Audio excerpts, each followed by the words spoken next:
would take any opportunity to get in that roster. So if guys aren't willing to play through a little bit of pain, they're going to find themselves on the bench. Coach, thanks for this, and good luck here this afternoon. Thanks, Evan. That is the head coach of the Okanagan Sun, Ben McCauley, chatting there pregame today. Of course, just like last time, did extend the invitation to chat to the head coach of the Raiders, Doug Hawking. He declined that last time and declined it again today. I did double check with him. I said, did we do anything wrong in our broadcast in Nanaimo? He said, you guys did nothing wrong. It's just we lost the game. I'm a superstitious guy, so I'd rather not talk before the game. So that's where we sit right now with Raiders head coach Doug Hawking, and that's why we don't have an interview with him pregame here today. But well, given how the two games resulted, I can't really blame him that much. I was a little more superstitious when I was younger and playing goalie in hockey. Same sock at first every week. If you're not dressed 10 minutes before, you're not doing it right kind of thing. But in football, I've never really been that superstitious. A lot of guys do the whole no washing your gear until you have a bad game or until you lose, or some specific aspect of their gear and other weird things. But if it works for you, it works for you. Whatever keeps you on the mental edge, right? Well, that's it. As we'll take another break here in the pregame show. Come on back and set up kickoff. Coming up a little over 7 minutes away from the Apple Bowl right here on AM 1150. Win or lose, touchdown or turnover, JDS Energy and Mining is proud to support local sports in Kelowna. They believe it's important to put youth at play where they can learn to be leaders. They believe in the habits and values learned from working in a team. They believe the skills today youth learn in organized sports will strengthen our community. JDS Energy and Mining, a proud community partner of local sports in Kelowna and your Okanagan Sun. Paul Elledge, homeowner. I'm an outdoors guy. I love kayaking and cross-country skiing, but facing the elements the moment I rolled out of bed was a little too much. Paul replaced his drafty old windows with Milgard windows from Nagy Brothers Windows and Doors. They come in custom sizes so they fit in any opening. In a couple of days, no more outside noise. For a free home estimate, visit NagyBrosWindows.ca. Milgard replacement windows from Nagy Brothers Windows and Doors in the new Home Build It Center, Byland Road, West Kelowna. When you have Big Steel Box, moving and storage are almost too easy. From kickoff to the final play, they're on your team. They'll drop the Big Steel Box off at your place, then you pack it at your pace, and when you're ready, give Big Steel Box a call to come pick up the box and move it or store it. Simple and secure. Big Steel Box is a better way to move and store your stuff. Check them out at BigSteelBox.com. Proud supporter of the Okanagan Sun. Why do I choose Popeye supplements? It's the small things they do, like giving me a free meal planner with my purchase. They didn't try to push certain products on me. They listened to what my goals were and helped me make an informed decision. I bought supplements before that I just couldn't stand. Ugh, the taste. But with Popeye sample stations, I can try before I buy. Why do I choose Popeyes? Where do I start? Living better starts with better choices. See why more people choose Popeye supplements. Popeyes Kelowna, now open 7 days a week to serve you better. This is Troy from Signcraft. You know, the friendly tattooed guy. The following information may surprise you. Creating the sign is half of the actual work we do. The entire process can involve color, permitting, traffic flow, how big that tree will be in 5 years. It all matters. And Signcraft can help you avoid mistakes that will cost you time and money. If you need references, we have hundreds you can call. Signcraft doesn't just build signs, we understand the business surrounding the sign. Signcraft.ca or on Facebook. Okanagan Spirits is your local distillery, where experience is key. An experience that harkens back to the days of Prohibition. An experience woven into the very fabric of the Okanagan Valley. Field to flask production with only local grains and fruits. Distilling the old-fashioned way, and really, the right way. Take a tour or try tasting. Locations in Vernon and Kelowna. Okanagan Spirits, your local distillery. OkanaganSpirits.com. Okanagan Sun football on AM 1150. Welcome back here to the Apple Bowl. It's the Okanagan Sun getting set for the Vancouver Island Raiders. Both teams having taken the field right now. As we're going to rise for the anthem here. So we'll take another quick break. Apologies for that, but anthem upcoming, then kickoff next here from Kelowna. White's Barbecue and Fireplace Center for all things barbecue. Hey, baby, it's the king here, the Brawl King, that is. And these grills have got me all shook up. Cast iron, stainless steel, propane, and natural gas. Reassembly. Uh-huh. Where can a man get a Brawl King of a deal like that? White's Barbecue and Fireplace Center, corner of Springfield and Spall, for all things barbecue. White's. Put some sizzle on it. Win or lose, touchdown or turnover, JDS Energy and Mining is proud to support local sports in Kelowna. They believe it's important to put youth at play where they can learn to be leaders. They believe in the habits and values learned from working in a team. They believe the skills today youth learn in organized sports will strengthen our community. JDS Energy and Mining, a proud community partner of local sports in Kelowna and your Okanagan Sun. Rona is a proud sponsor of your Okanagan Sun and a strong community supporter. They're ready to help you tackle every project you've got. Think Rona for every job, from renovating the house to upgrading the bathroom.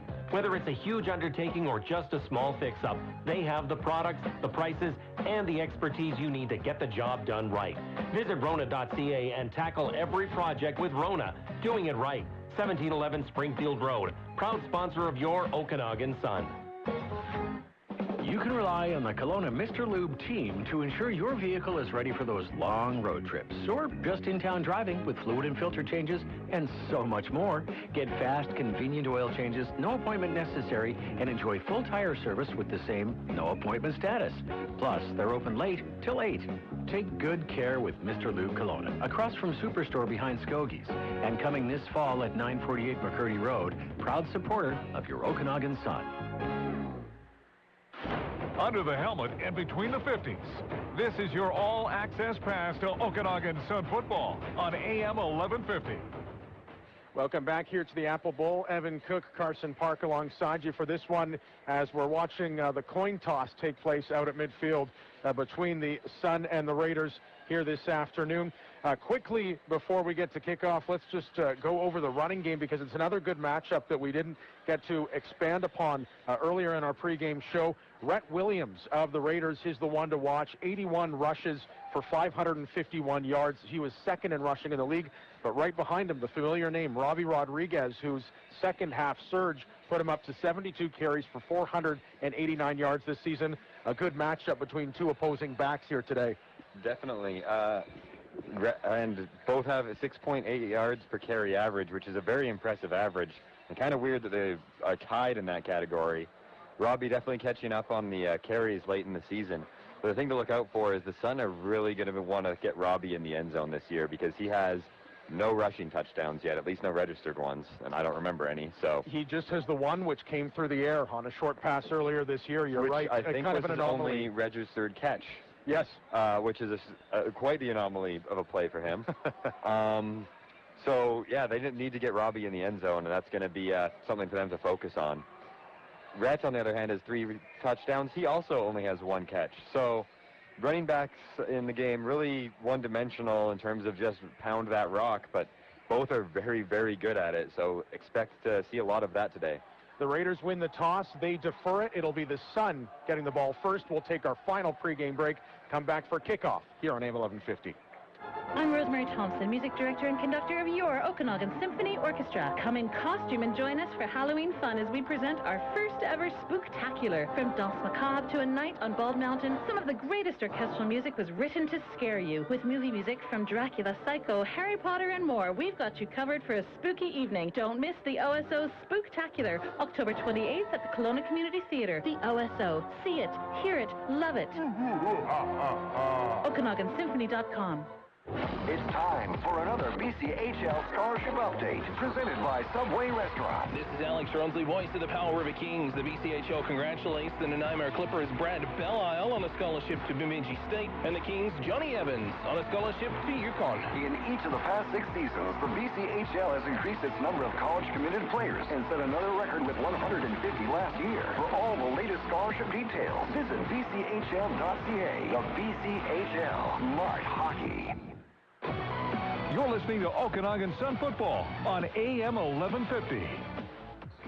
Welcome back here to the Apple Bowl as we get set for kickoff between the Vancouver Island Raiders and the Okanagan Sun. My name's Evan Cook. Alongside me, Carson Park. Thanks so much for tuning in today, wherever you're tuning in from. Live here in Kelowna on AM 1150, live here in Kelowna on Shaw TV Okanagan, as well as our BCFC TV stream brought to you by Remax Kelowna.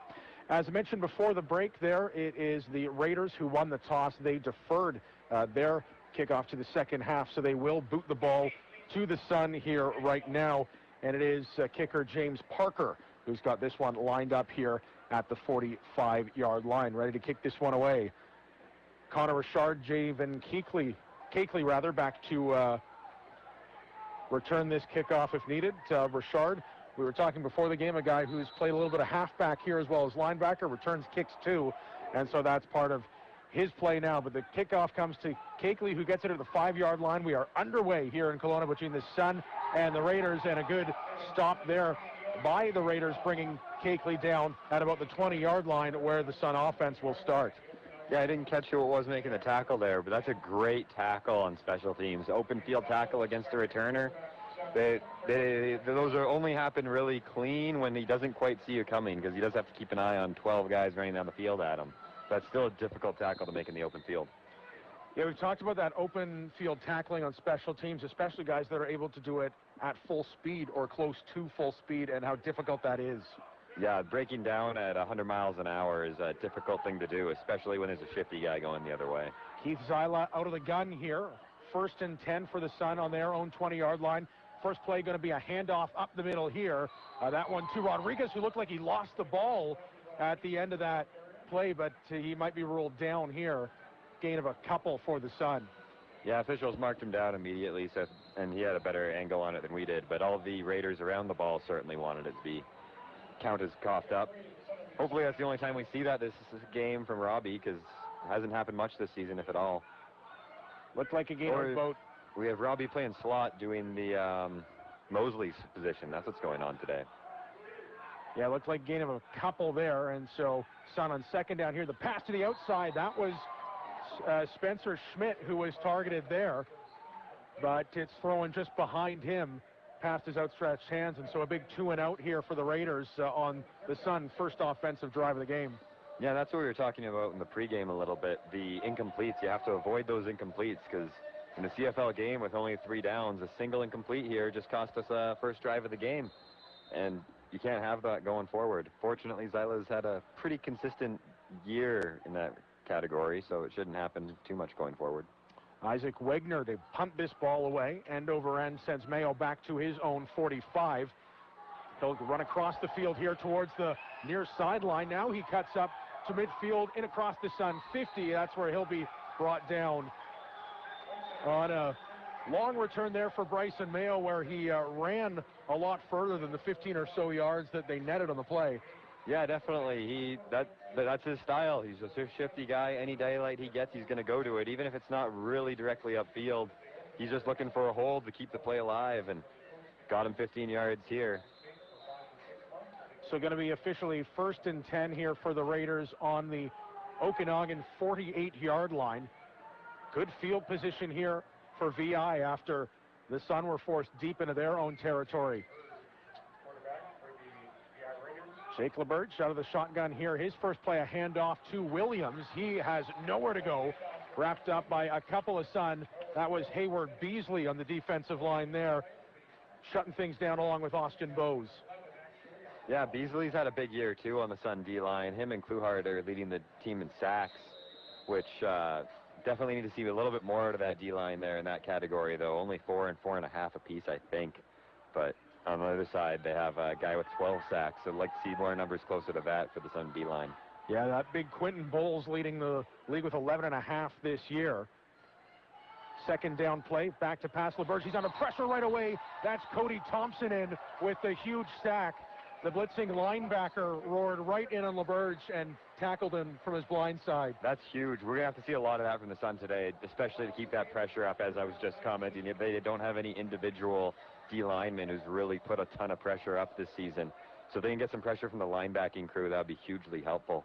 That last play, I didn't quite catch who it was on the far D end, though. One of the reasons for that might be that he's a yard and a half off instead of a yard. Want to get that a little tighter to get that pass rush on. This one going to be punted away, forcing Donaldson to collect it back at his own 15-yard line. Shakes one tackle, now cuts back towards his own goal line, and he'll be stopped right around the 25 is where forward progress will take him down. Yeah, that was looking for the same sort of strategy, just any daylight that you can find, take it until there's no more daylight. And coverage team did a great job just staying in their lanes, keeping the net nice and widely spread, and closing all around them for the gang tackle. So the Sun, who started out on the 20-yard line on their first series offensively, now up to the 25. Well, going to be Zyla out of the pistol formation here. With the receivers in motion, he drops back to pass. Now a little bit of a handoff there. That's to Kelton Curry. He's got space running up across the 40. Oh, I'd love to see the Sun do a lot more of that this game. I feel like they've not utilized the draw nearly as much as they should. And it really takes a lot of pressure off the quarterback because it forces the defensive backs to keep their eyes darting back and forth instead of being able to lock down on their receiver and know where he is and keep the coverage up. Big run for Kelton Curry. First down play there for the Sun, who scrimmage now from their own 41. Zyla from the shotgun once again. Throws it to the far side. That one's complete up near the 50-yard line. I believe that's Schmidt who gets taken down. That's Spencer Schmidt, targeted a second time, his first catch of the game, and that is right near a first down marker. And if you don't have some sort of threat of the draw, those hook plays are much harder to complete because the linebackers and the halfbacks in the flats just run straight to the hook, and they don't have to worry about keeping their eyes in the backfield until they're actually at their man. Whereas if you have the threat of the draw or a quarterback who's known for running, you have to do a little shoulder check halfway to your guy. It slows you down a little bit. You don't stay on your line. It keeps that window open longer. As they brought the chains out for the official measurement here, looks like first down for the Sun by about a half a football length. So nice, quick 10-yard catch there for Schmidt, who does a nice job finding that first down marking on the field and not cutting back for the pass before then to pick up his team of first down. Good field awareness by Schmidt on that last route. So first and 10 here from the Okanagan 51. Hand off to Curry once again. He runs into a gang of Raiders, but pushes that pile up a few yards. Big, strong play by Kelton Curry there.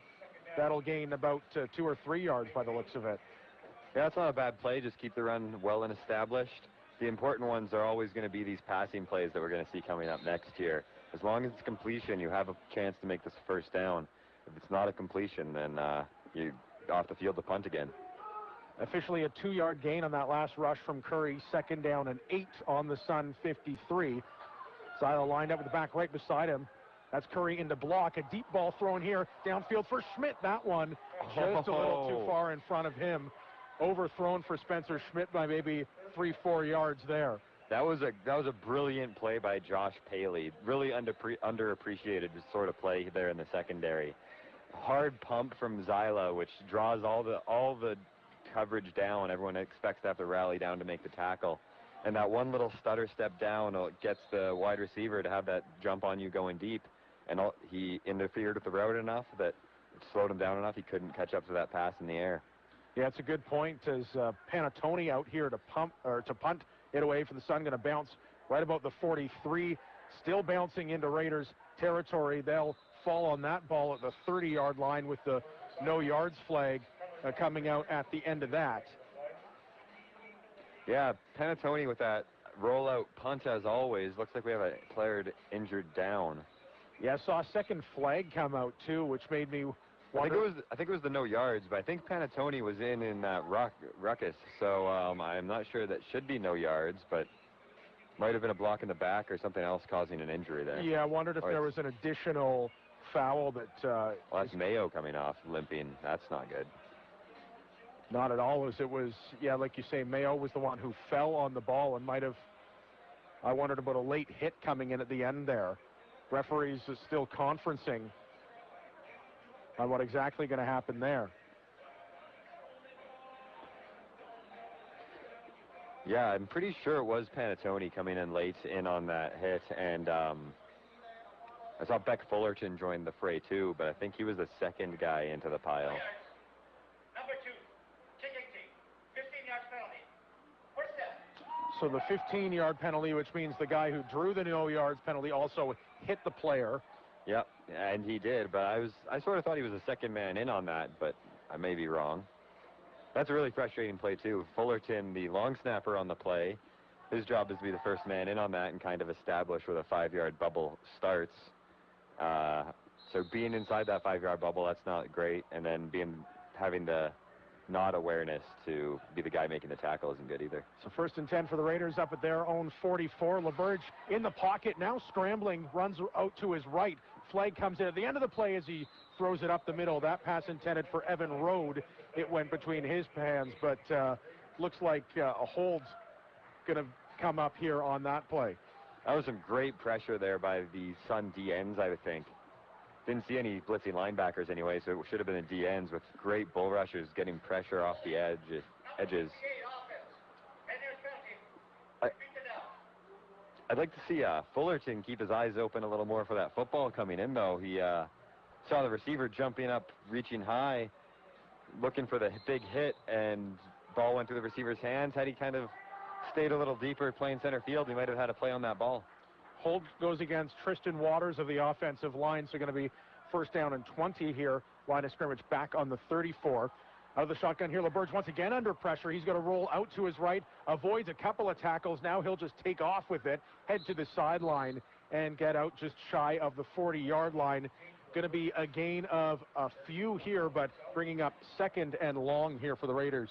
Yeah, that was Thompson in on the blitz again, and there was some stunts going on as well. The Sun are being really creative there, trying to get the pressure in on LaBerge, who's being able to avoid it really, really well, so credit to him, but hate to see him have to deal with that the whole game because that pocket is not staying stable for him. That's going to wear you out or get you hit a lot.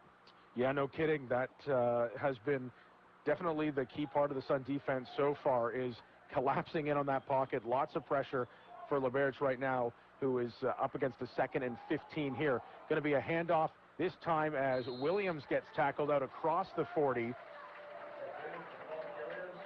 No blitz on that play, so the draw didn't quite work as well as they'd probably hoped, only getting a couple there. Yeah, going to be a 3rd down here at the 42, so 3rd down and 12. Bring the punt team on, but another good defensive series for the Sun, who forced pressure there on that 1st down play, a penalty as well, and all of a sudden it's the Raiders punting here, this one away, angling it out towards the Sun 20-yard line. That one will get touched there, just fumbled out of bounds. There, that was Nate Anderson on the return, and so another good punt there by the Raiders, that being Nick Hunchak, forcing the Sun deep into their own territory to start this offensive series. Yeah, you hate to let the ball bounce because as soon as it bounces, weird shaped football, it can go in any direction. You don't know where it's going. You can catch that in the air, then you have a chance at returning it. Not catching it in the air, rolls out of bounds on him. So 1st and 10 here on the Sun 21-yard line. Scoreless here between the Sun and the Raiders with about just under 8 minutes left to play in quarter number 1. Going to be a handoff here, cutting back up the middle, but stopped there are the Sun. Trying to figure out which back that was on the carry. That was Rodriguez who got the ball that time. It looks like we're going to see a lot of Rodriguez today in both the backfield and that Mosley sort of flex position that the Sun love to run. Gain of 2 on that play. Ball up right near the 24-yard line. So 2nd and 8 here. It's going to be Zyla rolling out to pass. This one connects with Anderson up across the 40-yard line as a nice completion there to Nate Anderson, his first catch of the game, and that'll bring about a 1st down. Sun here taking the ball up near about the 42-yard. I think that's an 18-yard catch there for Anderson.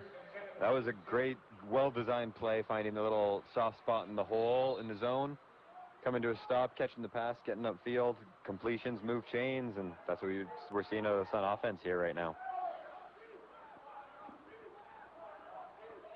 So 1st and 10 here from the 42. Zyla with one back behind him. That's Rodriguez. He gets the ball on the handoff here. Bowls his way out across the 45. He'll get stopped shortly thereafter. Looked like a gain of 4 yards, 4 or 5 yards for Rodriguez there. Great hard run there by Robbie. That's one thing these Sun running backs are really quite outstanding at, is finding the tough yards in the fray of the O-line when there's no obvious holes available, just pushing that pile forward for a good 3 to 5. 2nd down and 6. Sun looking to convert on another 2nd down pass play here. Zyla looks to the near sideline once again. Simonize goes back to catch it. Looks like it was a completion, but he might be a yard or about a half a yard short of a 1st down there, as he's just out across the 50. Yeah, I think he's... Oh, that's a half yard maybe. That's a lot closer than I thought it was. Although on the number, I just don't see the chains lining up with that. Yeah, the chains over on the far side of the field. Looks like the 1st down spot would be right about at the 52, and the officials are going to call in a measurement here. Tough to imagine, even if they don't pick up a 1st down here, tough to imagine the Sun not going for it. Yeah, with this field position, it's sort of a tough decision. Depends how you feel about your offense. Oh, within a yard, you hope the Sun offense goes for it. If you can't get a yard in the Canadian game, then your O-line is not having a good day. And there's no reason to think that out of the Sun O-line yet. Yeah, 3rd down and about half a yard to go here for the Sun, who will go for it. Going to remeasure here on the right hash.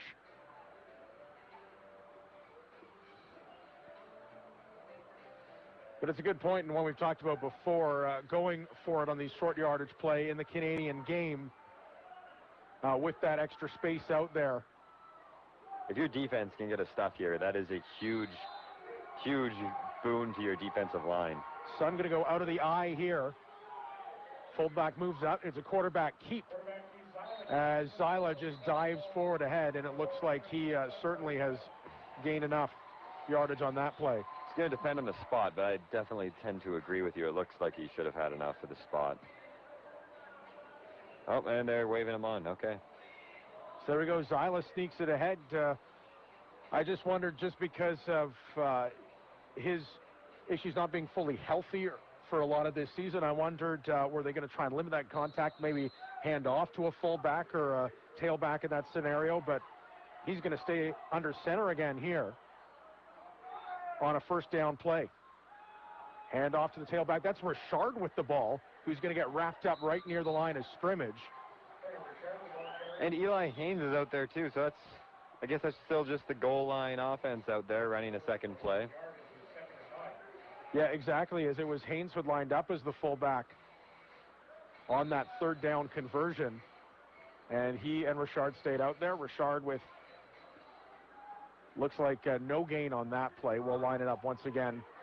Maybe a gain of a yard there, up to the 54, 2nd and 9 here for the Sun.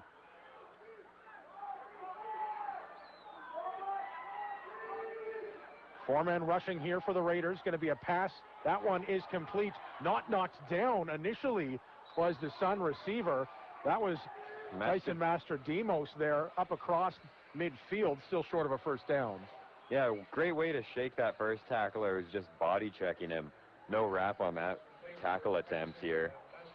But got to keep your feet and try to find some space, get outside on that play instead of trying to cut inside where all the help is. Yeah, it looked like the Raiders defender there on that play just tried to kind of like an open ice hit there that you'd see in hockey, but with that size of Mastrodimos, he did not go down on that contact. So Panatoni rolls out to his right to punt this one away. This one better with some hang time coming down at about the 20. That's where Mayo fields the ball, cuts up the sideline, but doesn't have a whole lot of anywhere to go. Taken out of bounds at about the 25-yard line there. Good play by Simonize to cut back a few yards to avoid that no-yards flag. Yeah, Simonize, I think it was Fullerton and Tom. Yeah, Fullerton anyway, the long snapper there. Kind of teamed up there to pressure him just out of bounds. That's really what you love to see in your special teams unit. Don't even need the tackle, just act as a net and steer the returner where you want him to go. And the result of that play being the best field position that the Sun have forced the Raiders into at this point, with VI starting back on their own 24. 3:12 left to go in the first quarter. Here's a handoff up the middle. That one is to Rhett Williams, and he'll reach towards the 30-yard line, maybe brought down a yard shy of that to bring up second down here. Yeah, I definitely look for VI to establish the run a little bit more here on this drive. A little far to try to go for a run play here on this next second down and 6, but their running back Williams, who had 81 carries this season, did have 1 reception. That coming in a game against the Sun here a couple of weeks ago. Second down, going to be a fake handoff there. Pointing deep is LaBerge, who fires it downfield, just looking for receiver North Rainey.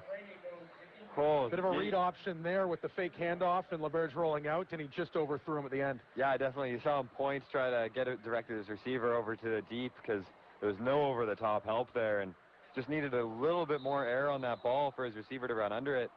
Like to see the receiver keep his arms tucked in a little longer and get that last couple of acceleration yards at the end. Simon Eyes back to field this punt for the Sun, takes it at his own 45, cuts laterally across the field, now tries to pick up a block, but he's brought down at the 50-yard line. Big tackle there. It looked like Josh Paisley, we've mentioned his name before, with a tackle on Simon Eyes at the end of that play. Yeah, that could have been a pretty big hit there. That's why you see those bigger hits on special teams, is as the returner goes down the field, every time you come to a new player, it's left or right, and whichever way you go, you don't always know what's going to be behind door number 2. First down and 10 here. 2 minutes to play here in the opening quarter. Scoreless between the Sun and the Raiders. Zyla out of the shotgun. Another option handoff. This one to Curry, who rumbles up the middle, still on his feet, out across the 50-yard line. Oh, that was a beautifully run draw right there by the Sun. Love seeing it. I want to see 5 to 10 more of those this game. You see the offensive line really direct the passing lanes, the pass rush guys into their passing lane, so it opens up some run lanes so the running back gets into the second level there, can push linebackers up for the first down. Great 10-yard rumble by Kelton Curry. A second first down run for him this afternoon. And the Sun across midfield now with the first down play. Under pressure is Zyla. He runs out of the pocket, but will get brought down right near the line of scrimmage. A couple of pass rushers in there making things difficult for Keith Zyla, who was able to scramble and get up to, like I say, close to the line. Yeah, it looked like he wanted to hit Robbie Rodriguez on the little shovel pass off of the option there.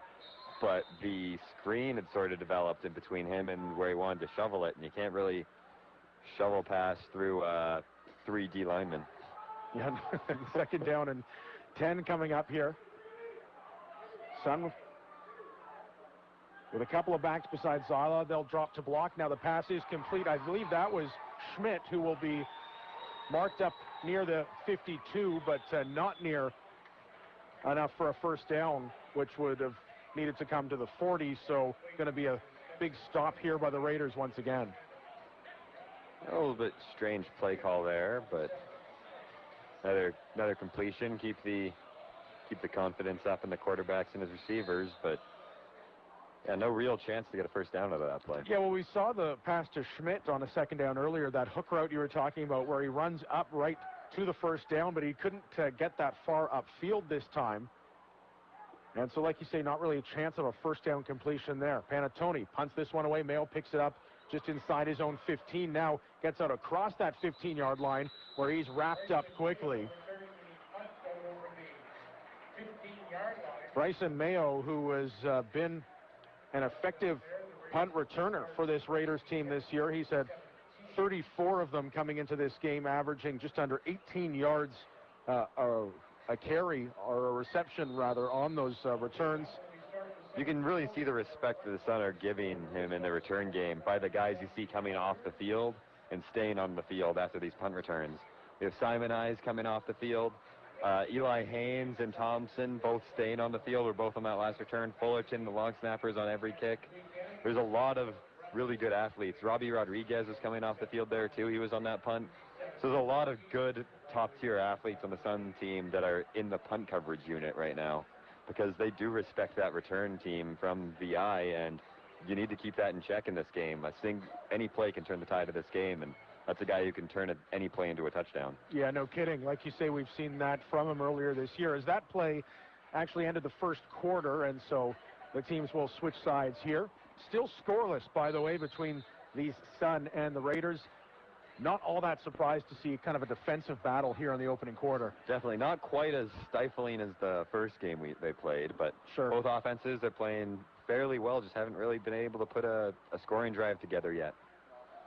LeBurge out of the shotgun there, under pressure right away. That's Tyler going, roaring in. Another blitz there as he comes down and gets the huge sack there on LeBurge, taking him inside the 5-yard line. Yeah, I don't know if there was a miscommunication on the... Oh, definitely there was a miscommunication. Yeah, he was the untouched. Coverage there. I thought maybe they were trying to play off him to check down to a screen or something, but no, it was just totally untouched. Great to make that tackle, too, in the open field. Tyler going, his first sack of the season here. Couldn't come at a better time here. Some linebackers, really, a lot of pressure from them today. That's good to see.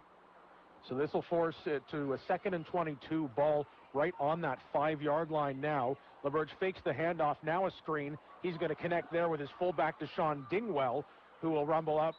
It looks like just about the 15-yard line there.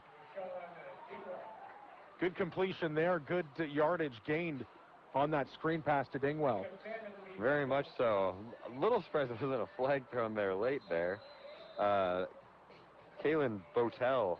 Oh, I wonder if that's any relation to Jordan Botel, number 51 on the Raiders. Really just crushed Fullerton as the whistle blew. And Fullerton stood up looking for a flag, but didn't get it. So that'll bring up a 3rd down and 12. Going to be the Raiders punting this one away from their own 15-yard line. Hunchuk there has his punt blocked. It's going to be jumped on at the 25-yard line is where it is, as the Sun get tons of pressure. Once again, block that punt, and an outstanding field position now. Yeah, I was actually a little surprised on the last punt that Richard didn't lay out because he kind of had the chance at it. And I think it was Richard who got it, or Okunlola. But 2 guys had the chance at that block, and that's something we haven't seen for quite a while. The Sun started the season exceptionally hot on that unit. Kind of cooled off in the second half of the season, so get big plays out of their punt block unit now is great to see. No kidding, the Sun, like you said, who started hot in that regard with 3. Oh! And a no yards penalty tacked on to the Raiders on that play. And so that'll make things even worse for them field position-wise. As we get a better view there. That was definitely Richard on at least the first deflection. I don't know if they both got it, but... The ball was deflected. It did cross the line of scrimmage, so it's a legitimate punt. There was no yards, 5 yards, no yards. This is the referee kind of giving a explanation there to the Raiders bench. He did not like the call, as they thought with the blocked punt that no yards wasn't going to be enforceable, but the referee clarifying things there. Penalty on Brandon McDougall. So 1st down and 10 for the Sun here on the 21. Big opportunity to put the first points on the boards here this afternoon. Sila out of the pistol here once again. Handoff to Curry, who finds a lane, cuts up across the 20-yard line, looks to gain a few on that carry. Rather, a correction, that was Brendan Hansen. I believe his first action here of the afternoon. Oh, Hansen gloveless with just the taped fingers. I love that. There's just something different about actually feeling the football instead of having to just stick to these gloves. Hansen staking out there now. Simon Eyes in motion here. No, just running to get to the line. Now he's there. And are we going to get a delay a game here? That's what I was thinking. Yeah. Simon Eyes taking too long to find the line of scrimmage there, costing 5 yards. Well, that's why I thought he might have been in motion there, because we're getting to the end of that game clock. Yeah. Yeah. That's something you can't be seeing, especially from It's one thing if your quarterback just kind of loses track of the time. It's another thing if you're still waiting for your receivers to get lined up for the play. So, yeah, tough one there is going to make it a 2nd down and 11 for the Sun. Need to get to the 11-yard line for a 1st down here. Sila rolling to his left. Now looks to Anderson, who finds him there. Boy, that'll be close to that 11-yard line. By the looks of it, he might be, again, a yard or two short down there. Flag came out on the play, though. And it looks like it's going to be a hold on the Sun here. Something on the Sun, anyway. Yep. Number 50 on the offense. 10 yards grounding. Repeat the down. So Liam Hamlin flagged for the hold there on a play that started as 2nd and 6. The 5-yard penalty last time made it 2nd and 11, going to be 2nd and 21 now. Yeah, the Sun, this is just taking points off your own board here. Points off your own plate. VI doesn't even need to play defense right now the way the Sun O is going. Sila going to be out of the shotgun. He's got Hansen lined up back behind him. Raiders here rushing for, and there's a pick thrown by Sila up through the middle. Taken out to the 30-yard line and just out across. Late hit. Going to come in from Hamlin there. No flags flying. Whoa. No, I really don't see how that can be a thing. There's a fight going on the sideline almost. Yeah, no kidding. It was Sean Now Arabsky. Laundry's going to fly. It was Sean Arabsky, the safety, who picked up that interception. Late flag there. I'm not sure who they're going to be calling it on. I think they're calling it on something somebody said and not on the initial tackle, which seems pretty questionable to me. We're going to see a replay right here. So Arabsky, the safety, picks up that interception. He clearly seems to me to just kind of be conceding and running out of bounds, which... And he's out of bounds. He's not even holding the ball when that tackle is being made. He's well out of bounds. Yeah, Liam Hamlin, offensive lineman, roared in there. That was a late hit for sure. And like you say, was surprised not to see a flag thrown initially on that. For Arabsky, a huge pick there. He had 3 interceptions over the course of the regular season. I didn't see who that was intended for. It did sail a touch. Okay. Number 94 on the receiving team. 15 yards. Ooh. Definitely benefits the home crowd here, but a lot of booing from the visiting fans. So that's Mason and Kelly. I gotta agree with them. I don't know about that. Yeah, Mason Kelly of the Raiders is the only one who is flagged there. But you're right, he's coming into his teammates' defense, as there was definitely a late hit that Liam Hamlin got away with on the sideline there. Another thing, I sort of do wonder who that... I didn't see who that was an intended pass for, that it did sail a touch on him. But as a receiver, if you have a chance to make a play on that ball, you need to try to climb the ladder and go do that.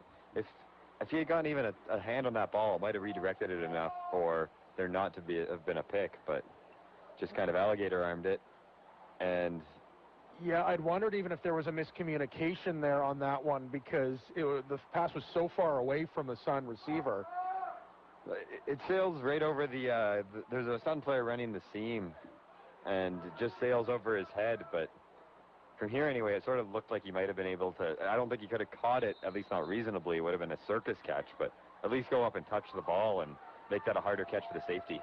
So 11:40 left in the second quarter. 1st and 10 from the 23-yard line of the Raiders. This pass is going to be complete up near the 30. North Rainey, his first catch of the afternoon, and that is going to either be a 1st down or very close to it, as the Raiders needed to get to the 28. And yeah, now it's going to be signaled 1st down here with the line of scrimmage coming up, right at that 28-yard line.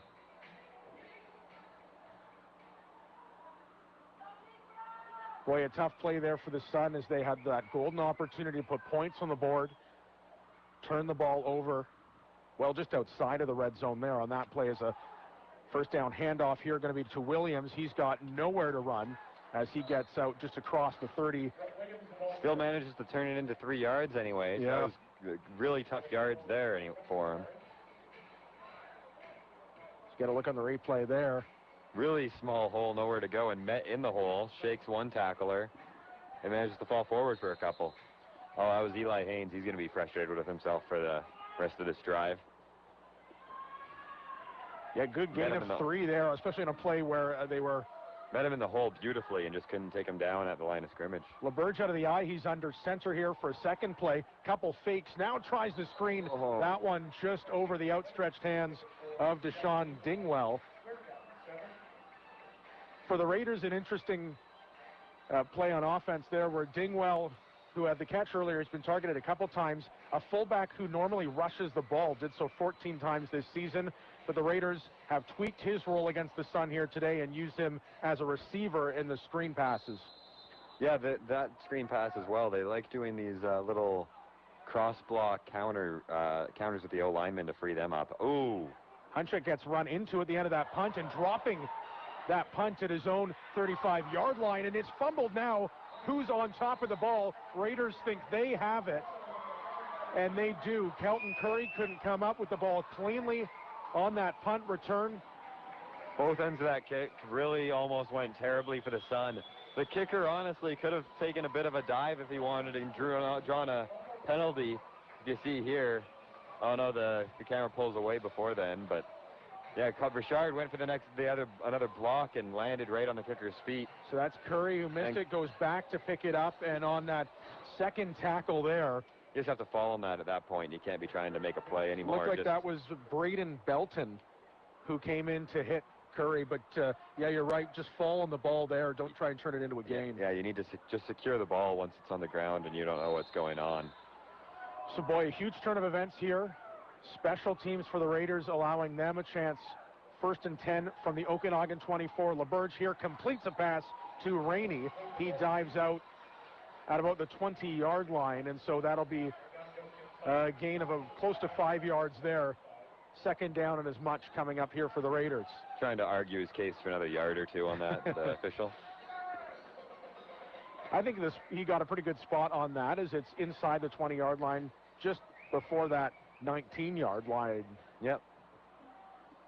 Good catch by Rainey, too, to cut back to the ball, make a diving play there. LaBerge now. His pass is going to be complete. Rainey dodges a tackle, will get brought down inside the 10. Definitely looking at a match that they decided that they like going on here with Rainey, and just hook after hook are going on right now. Sun love running a cover 3D, and hooks and seams between the 3 deep men are really the 2 potential weaknesses for it. Oh, Kitzman with a strip at the end there as the ball's on the ground. Yeah, Kitzman almost tried to get that one out. Was almost successful. He and Kent Lawrence coming in to combine on that tackle. Just like to see the Sun maybe try to rotate to a blitz man coverage here in their own goal line, but something other than this soft 3 that they have at the moment.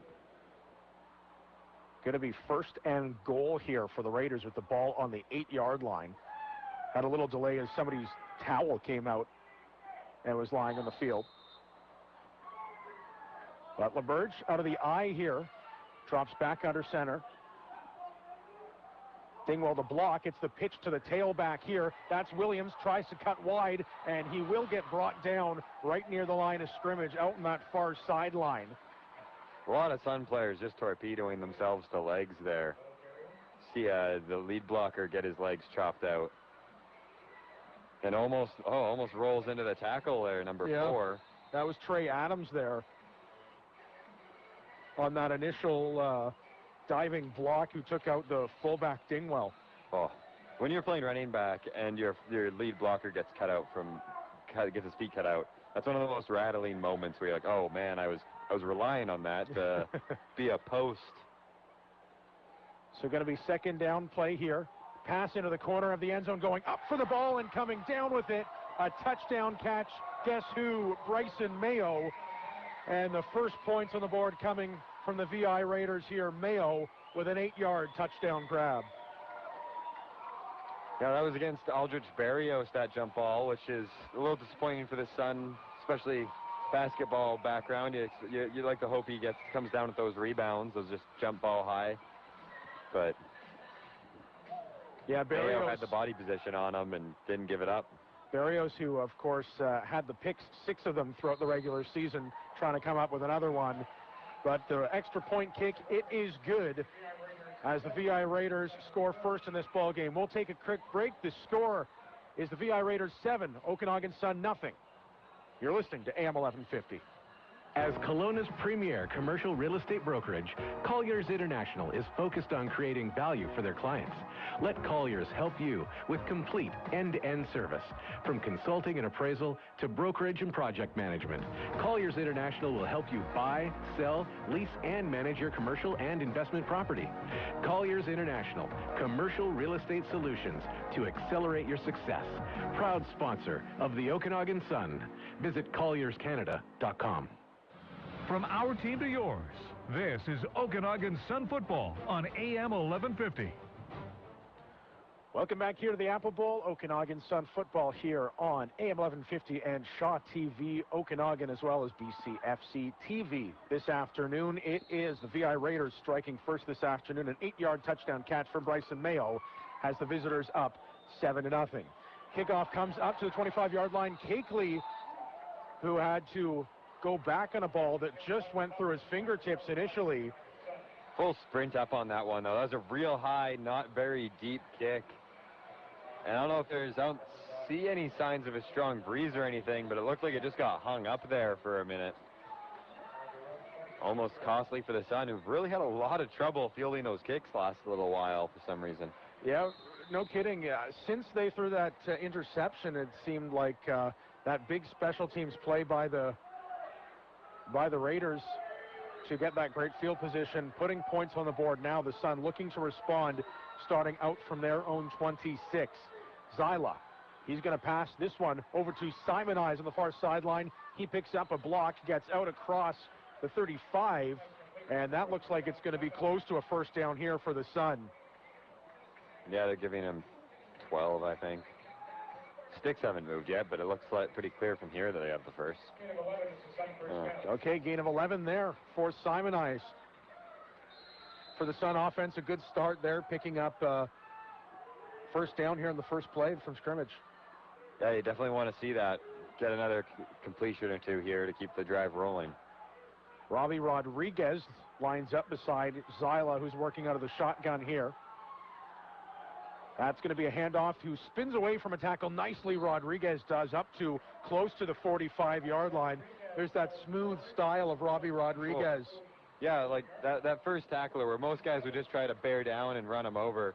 Robbie with that little plant and roll falls forward for another 4 or 5, and it's just so smooth looking and fluid, and because there's never the huge boom contacts, at least it seems like there's a lot less chance of injury running that way than the kind of reckless abandon Marshawn Lynch style that a lot of running backs like to copy.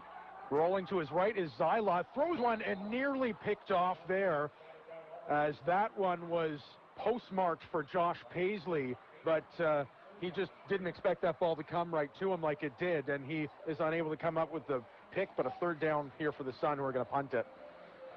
Yeah, throwing kind of off his back foot, trying to stay away from the pressure on that.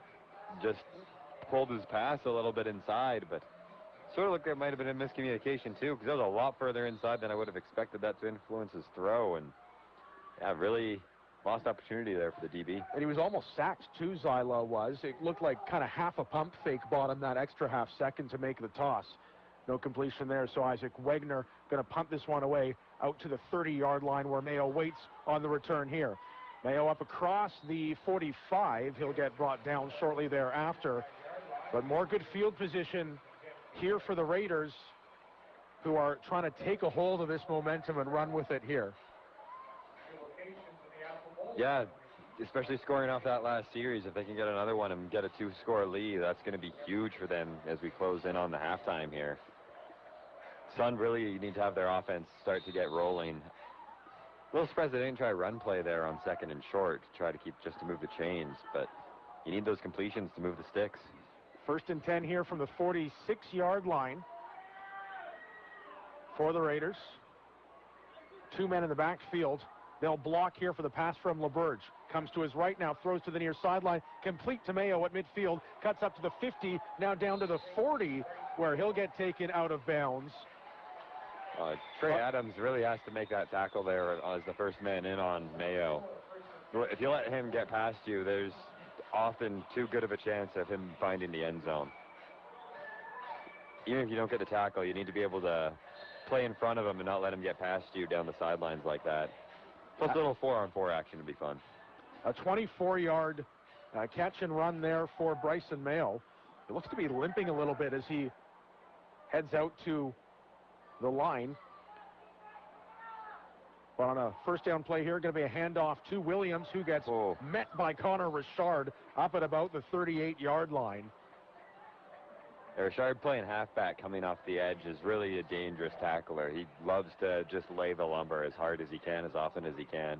And playing half, he's kind of been kept away from blitzing the last couple weeks, which is something he likes to do. So if you're a good running back coming around the corner, you need to keep your head up for that guy. A gain of 3 on that play there for the Raiders. 2nd and 7, ball on the 37.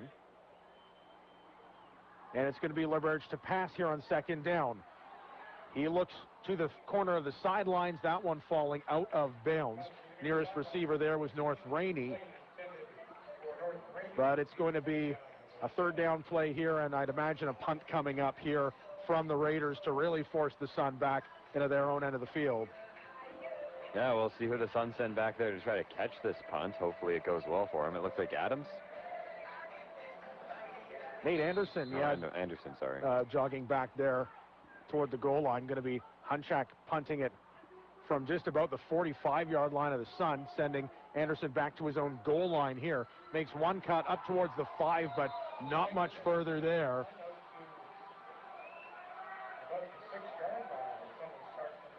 Yeah, that's good D there by the Raiders, forcing Anderson back out by the 6, as I think where he'll get the spot here. But more tough field position upcoming for the Sun. Yeah, really there's nowhere to go. That's what you love to see in a good special teams unit, is keeping a good net and just have one man at a time try to join the pile. That there was Josh Paisley on the special teams tackle. Talked about it with Ben McCauley before the game, but a lot of these players getting more time on special teams with the shortened down playoff rosters.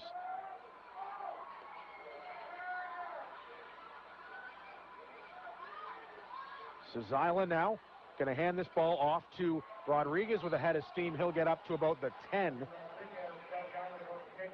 Yeah, so as the game goes on, you're going to see that start to affect the guys, so fatigue start to wear in more than it otherwise would. Yeah.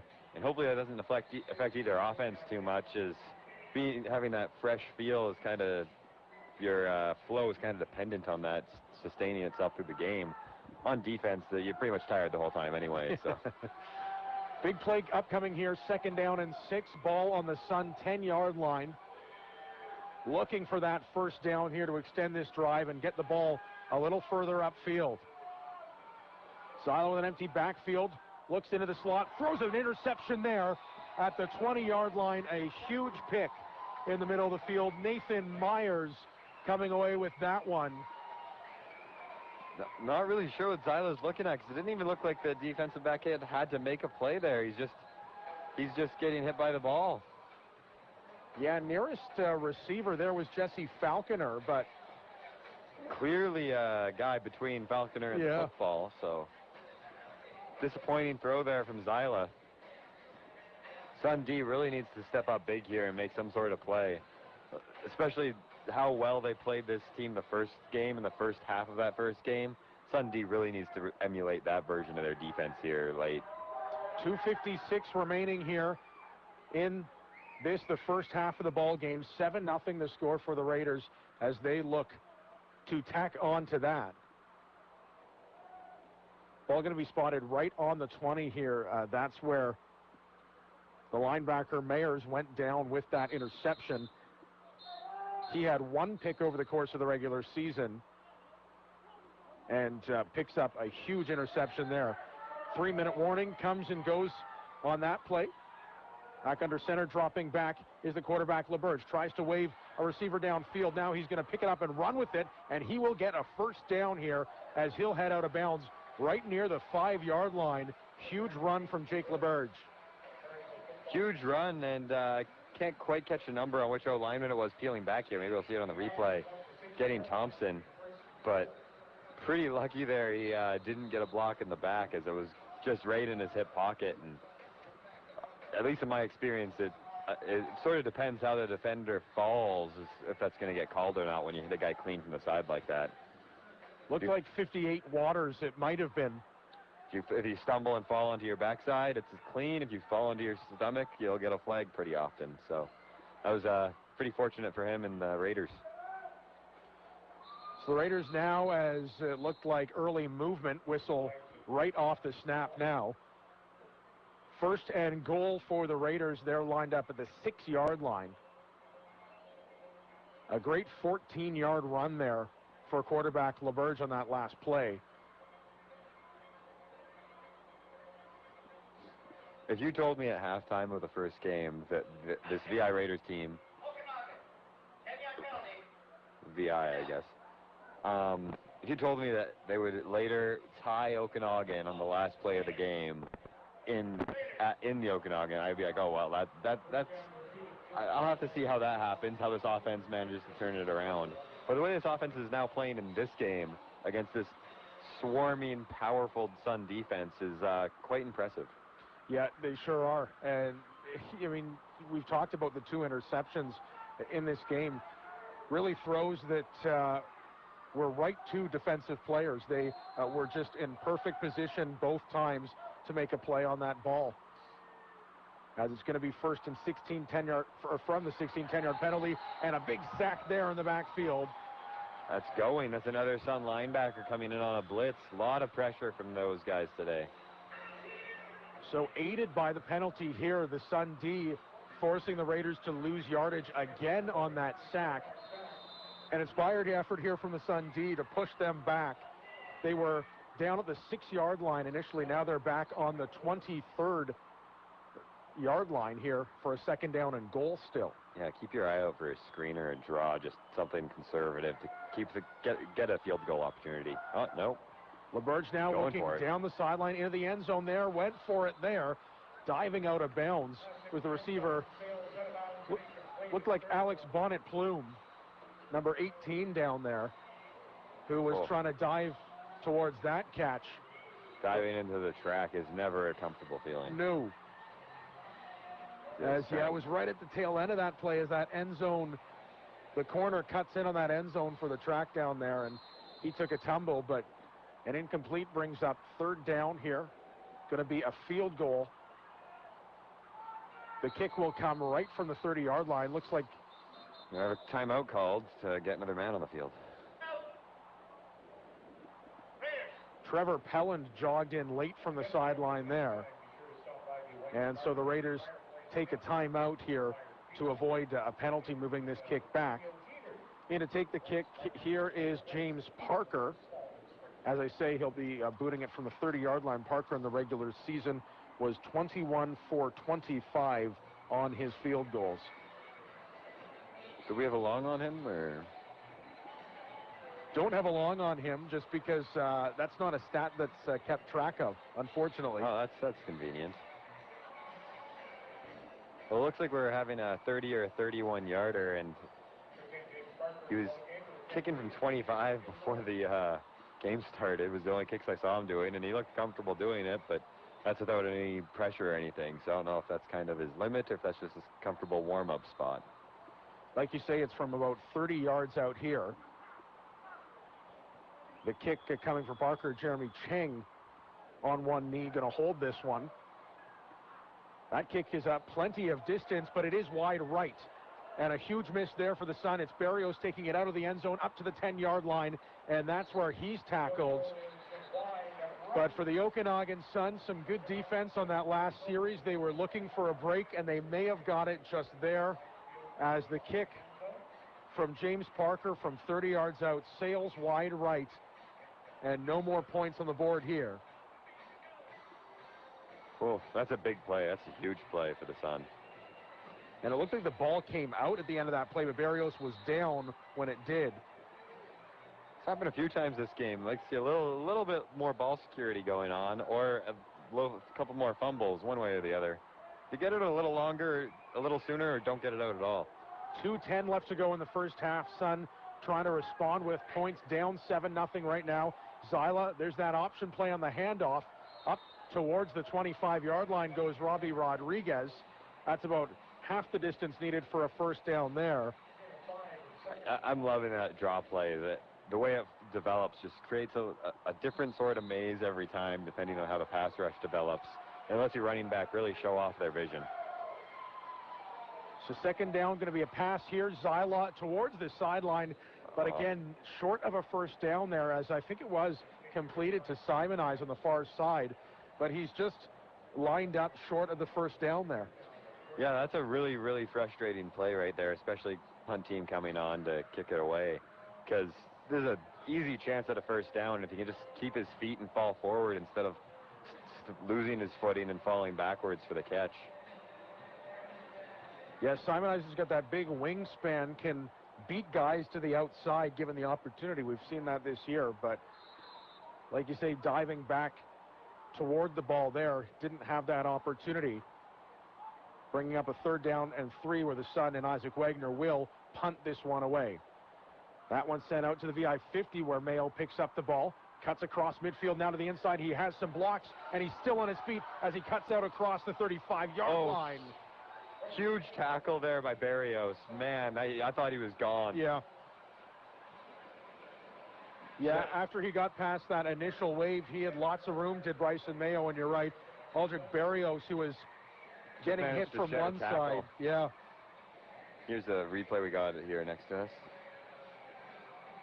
Take a look there as Mayo, sheds a beautiful way to shed the block there and hold on to that ankle before Mayo could get away and his teammates could rally up for the tackle. Sun D being called upon again here as a minute 32 left, a 1st and 10 on the Okanagan 33. Running back Williams with the ball, and a flag coming out in the Raiders backfield at the end of that play. I guess a hold. Yeah, assuming a hold coming up here, and it is on the Raiders, so that will push them back to the 43-yard line on his 1st down and 20 here. Just a ton of penalties today. Sure has been. Cody Upton, the O-lineman, is whistled for the hold there. Or if not a lot, at least very, very costly penalties. Absolutely. As personnel change there was the fullback Dingwell jogging off. Adam Finnick, receiver, coming in. As the Raiders look to regain as many yards as they can here on a 1st and 20 from the Sun 43. Helland in motion, cuts up the slot. Going to be a fake handoff there, but under pressure is LaBerge. He's brought down back across midfield. What a huge play there, as it was big Hayward Beasley, and it looked like Cody Thompson again in from the linebacker position, combining on that sack.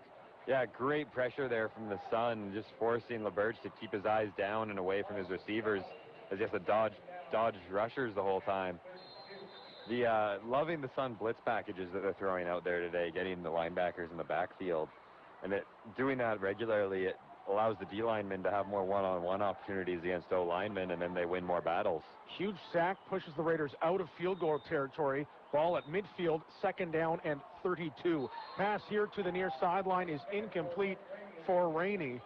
And so the Sun defense showing up big time the last couple of series, is this one pushing the Raiders outside of a possible field goal attempt.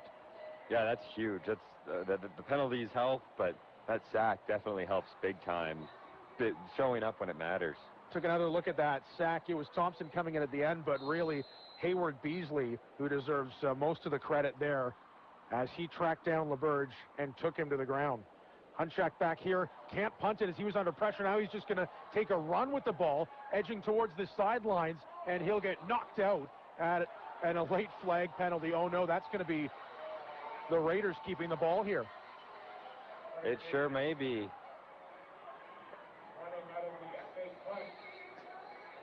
That flag almost seems a little bit like making up for a missed flag earlier. Yeah, no kidding. Let's see. Yeah, that's less out of bounds than it was earlier. I don't know about that. As Hunchuk just tucked the ball in and ran with it, I would say he was about 5 yards away from a first down when he got knocked out of bounds. No, you're seeing the wrong stick. He was 15 yards. Where the officials are meeting is where he was knocked out, right? Yeah, so and then there's the next stick is still 10 yards away.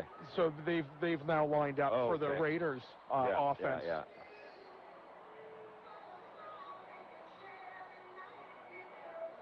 Great play, because that was likely going to be blocked, because there was a ton of Sun players with a lot of pressure.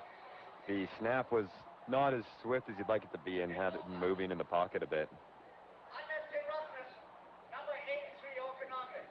50-yard penalty. Give the Okanagan ball first down. So what's going on there? I guess Nate Anderson on the dead ball foul there, but a first down for the Sun. I guess they're not saying it's an automatic, and after the accrued yardage, it's still not a first down. But I have to go check my rule book, because I was pretty sure that was an automatic. Yeah, no kidding. As did the Raiders for sure. Because, I thought that with that 15-yard penalty upcoming, that was going to give the Raiders enough yardage to make it a first down. And now the officials are meeting with the VI coach as the Sun look like they want to run a play. So Ben McCauley's jogging in from the Sun sideline, too. He's on the Raiders side of the field. I think he wants an explanation on this one here. Or just wants to hear what the conversation's about. Exactly. As both teams look a little bit confused by that. As it stands right now, the ball's spotted on the 23-yard line of the Sun half of the field. It's first down and 10 Okanagan, the way the officials called it there.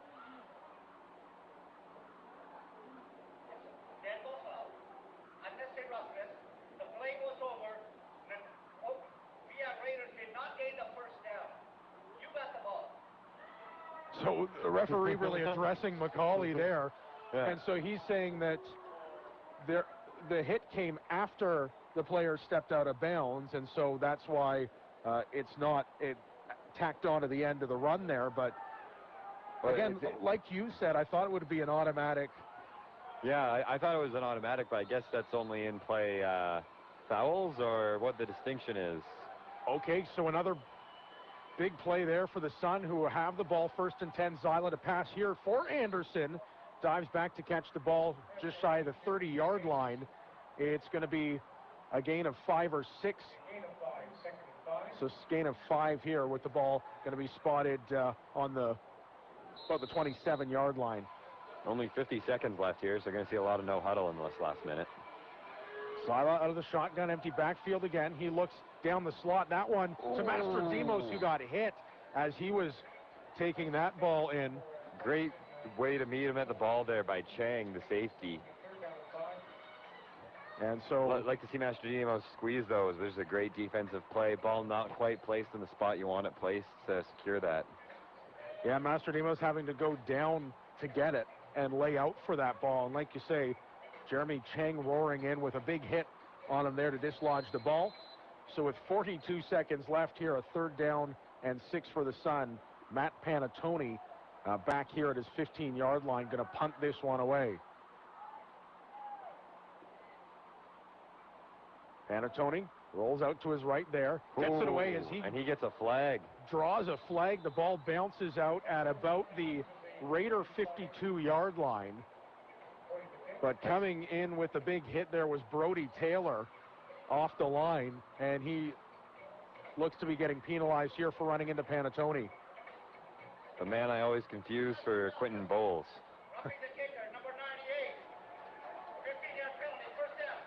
And so, of course, that comes with it, the automatic first down for the Sun here.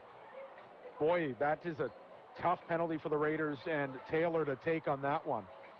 Yeah, you hate to see penalties start to take over a game like they sort of are in this one, but some of these you can't really avoid, that one in particular.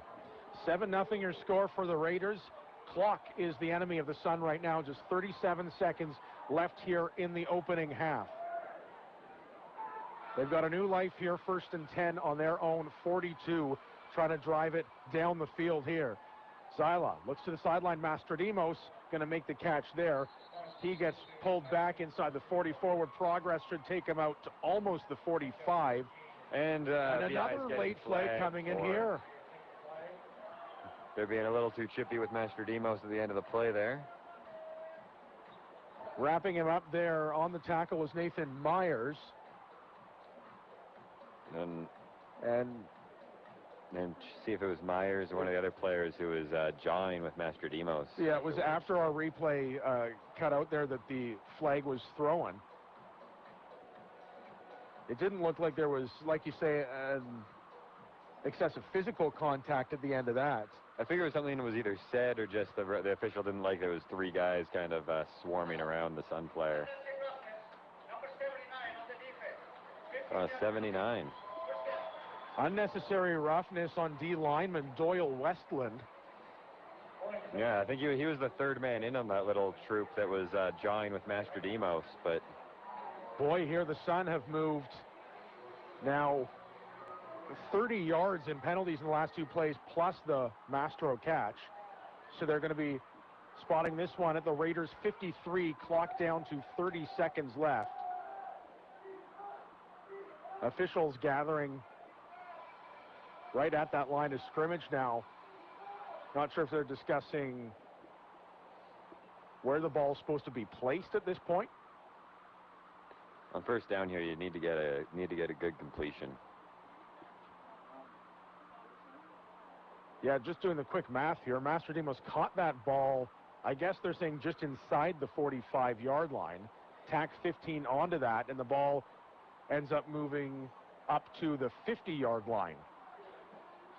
So they move it up 3 yards from the spot at the 53. Better field position here for the Sun, up to the Raider 50. Zyla. There's that option play to Rodriguez. He's got a hole cutting out wide, out across the 40-yard line. Oh. And Robbie Rodriguez, his biggest run of the day, takes it inside the 40 here for the Sun. That was a great draw right here. The little stutter in your passing stance, and then just let Robbie take it and do the rest. Nice block there by Carter Como, who took out Quentin Bowles right at the line and allowed him space to run it there. Those plays are all about the deception of letting the D linemen think that they're in a pass rush mode and just try to wash them out enough that you can get your running back to find a lane up to the second and third level. Have a guard or a center kind of just chip and move up to a linebacker and read that block, and you can, like, a well-run draw can easily get 10 to 15 yards with great frequency. But you have to be able to convince everybody on the field what's going on. And so a timeout called here with just 24 seconds left, but all of a sudden you look and the Sun are on the Raider 38-yard line. This is very close to field goal range for Isaac Wegner. With 24 seconds left, I definitely expect that if we run out of time and don't move the ball anymore, that they would at least go for one. Absolutely. Although with Mayo there to return the kick, that's quite the risky proposition. Certainly. He plays a big factor in that decision-making process here. But it's going to be first down and 10 here for the Sun. Keith Zyla drops back to pass. Now up the middle. That one is complete across the 20-yard line. They're saying incomplete. Okay, Nate Anderson. I totally lost where the ball went after I hit him in the chest there. When did the ball come out? It looks like, I guess with the brown football and these brown jerseys, lost the ball right at the end there. I thought Anderson had come up with that catch. He has it, and it just dribbles out of it, down his body and out his feet. He never had really full control of that football there. Tough one for the Sun, as that definitely would have put them in a good spot to kick one. Clock down to 19 here, second down and 10 from that 38-yard line. Zyla under pressure, has to throw a screen. This to Rodriguez. He's got some space out across the 30-yard line. He'll get brought down close to a first down mark. But the clock now ticks down to 13 seconds left. Really love to see that. Would like to see the Sun run more of those, especially the way that the ID line is really has their pass rush ears pinned back right now. And that's when you really want to fool them with those draws and screens the last two plays have. Sun got a first down play. Now Zyla looking deep towards the end zone. That one thrown well out of bounds. Nate Anderson, the nearest receiver, he was in double coverage there at the goal line. Second down, but only 2 seconds left on the clock. Real good timing on that throw. If he held it any longer, that we would have run out of time and not had a chance at these 3 points. Absolutely good clock management there by Zyla and the Sun, and this play will allow Isaac Wagner to come out here. He is going to attempt a 34-yard field goal. Keep your eyes out on the guys on the edges here, and Fullerton on the cover team if this goes wide. As we talked about, Bryson Mayo back in the end zone to return this one if need be. But a 34-yarder coming here from Wagner as the kick is up. Does it have the distance? And it is going to be wide right. Mayo back to return this one. Oh, an awesome open field tackle there by Eli Haynes. Beautiful. Sure was, as he brings down. To be the first man in on Mayo and secure the tackle, that's a tough job. Mayo is brought down in the end zone here, and that is what is going to bring about an end to our first half of football here. After a quarter at the Apple Bowl, it is the VI Raiders 7 and the Sun 1. I guess they get a single on that. Yeah, real defensive battle going on here right now. So good to see more of that after half. Big time is a 7-1 score, like we say here, heading into halftime. Coming up on the halftime show, we'll have a discussion that I had earlier this week with the general manager of the Sun, Jay Christensen. So that coming up here, halftime from the Apple Bowl. We'll take a break. It is the Vancouver Island Raiders 7, the Okanagan Sun 1. You're listening to BCFC semifinal action here on AM 1150. When you have Big Steel Box, moving and storage are almost too easy. From kickoff to the final play, they're on your team. They'll drop the Big Steel Box off at your place, then you pack it at your pace, and when you're ready, give Big Steel Box a call to come pick up the box and move it or store it. Simple and secure. Big Steel Box is a better way to move and store your stuff. Check them out at BigSteelBox.com. Proud supporter of the Okanagan Sun. Do you think the Okanagan Sun will win their next game? With a home stadium named after a fruit? I doubt it. The Apple Bowl? That's never stopped them before. They're 14-time BC champions. Must be their lucky charm. At Simply Computing, Apple's their specialty too. So why not visit them for all your Apple hardware? Shop downtown at 1546 Pandosy or online at simply.ca. Simply Computing, proudly supporting the Okanagan Sun. This message from Pathways Ability Society. When you donate bottles, cans, and containers to Columbia Bottle Depots, they ask that you make your donations directly to the depot and not to individuals soliciting donations outside. Why? Because your direct donations to the depot itself support Pathways and help employ the individuals with diverse abilities working at these locations. They're proud of their 7-year partnership with Columbia Bottle Depots. Pathways thanks them for their support, and they thank you for your donations. Hi, it's Bonnie from Country RV. We have a no-stress, no-pressure style of doing business.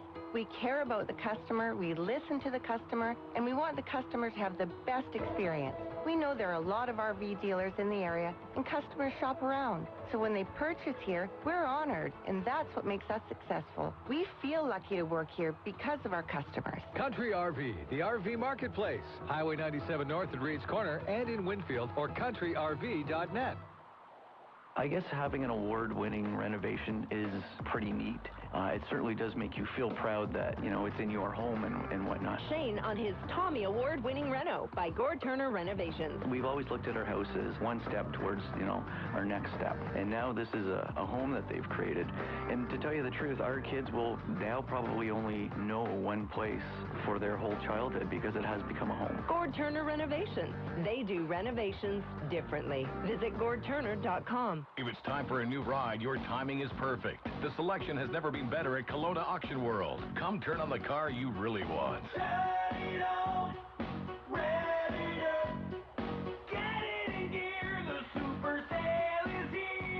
Enjoy low pricing on a huge selection of pre-owned vehicles on the auction block and ready to drive home. Auction starts this Saturday at 10 a.m. at Kelowna Auction World, Highway 97 North.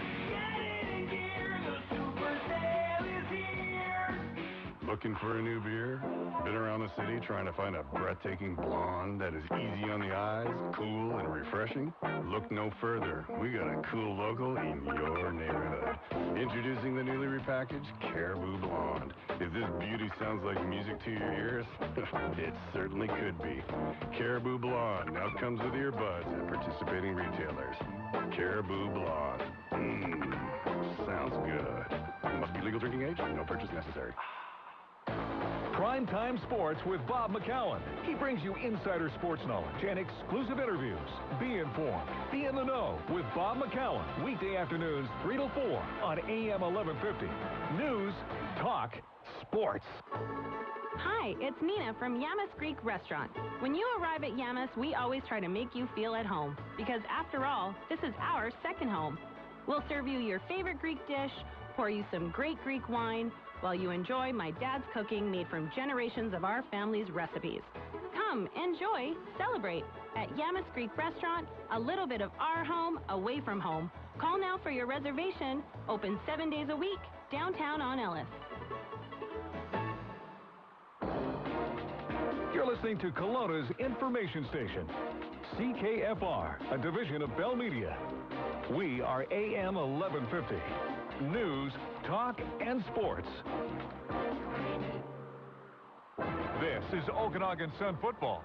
Hear it, live it, on AM 1150.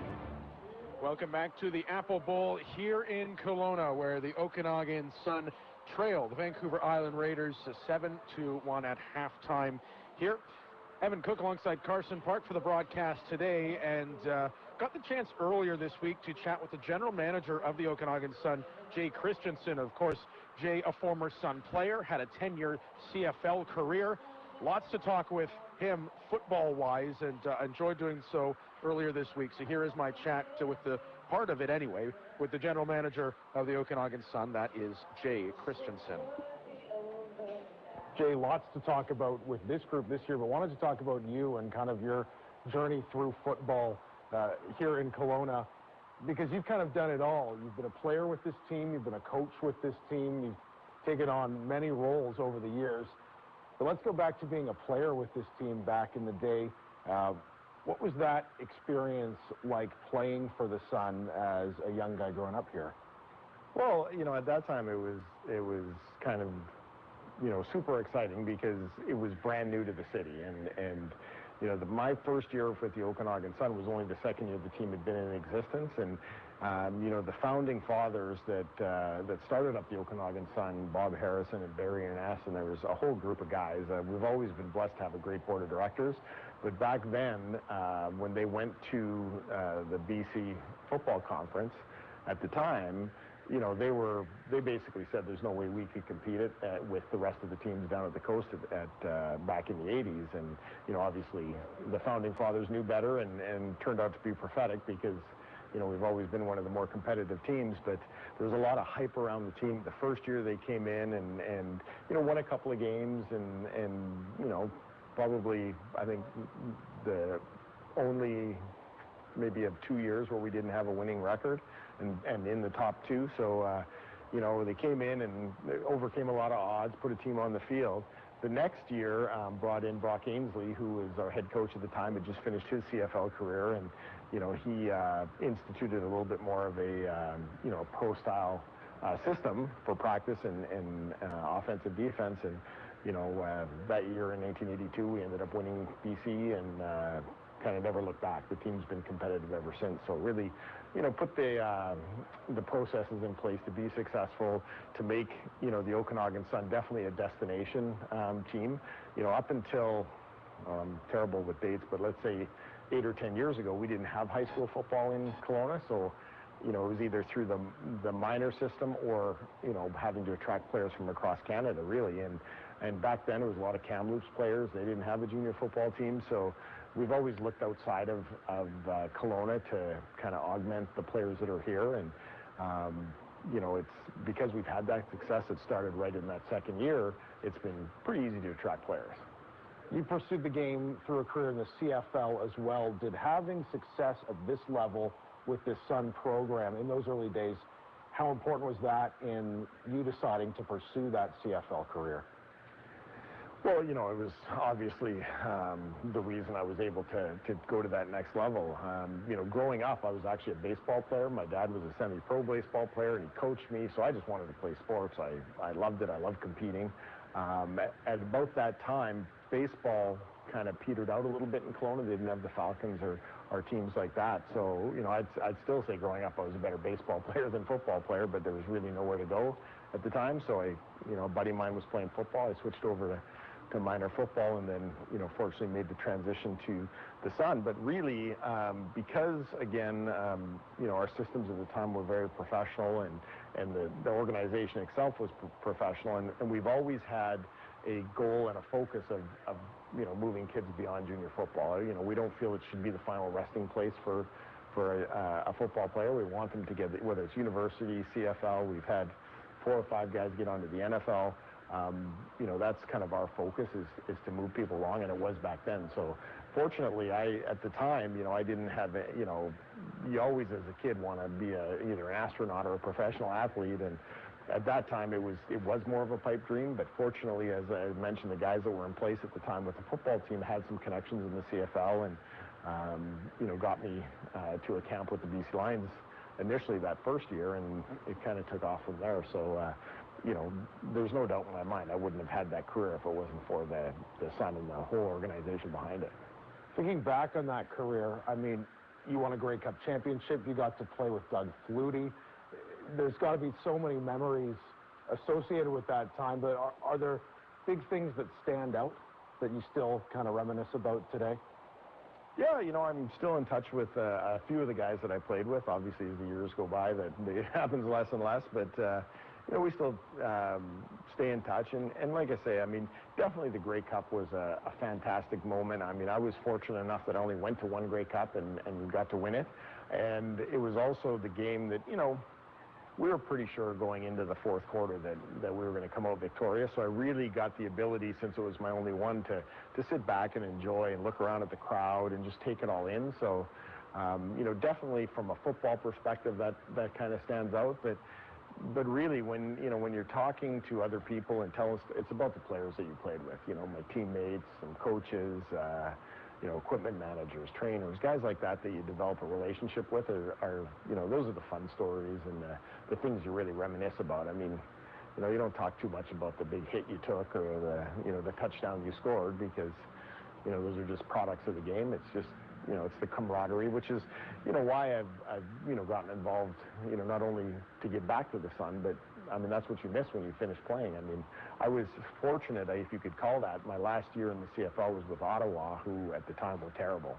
So, you know, when I made the transition away from football, I didn't miss the competitive part of it, because we hadn't been competitive the year before. But what I missed was, you know, the guys and going to the clubhouse and stuff like that. And when I made the transition to originally the board and then coaching, you had that.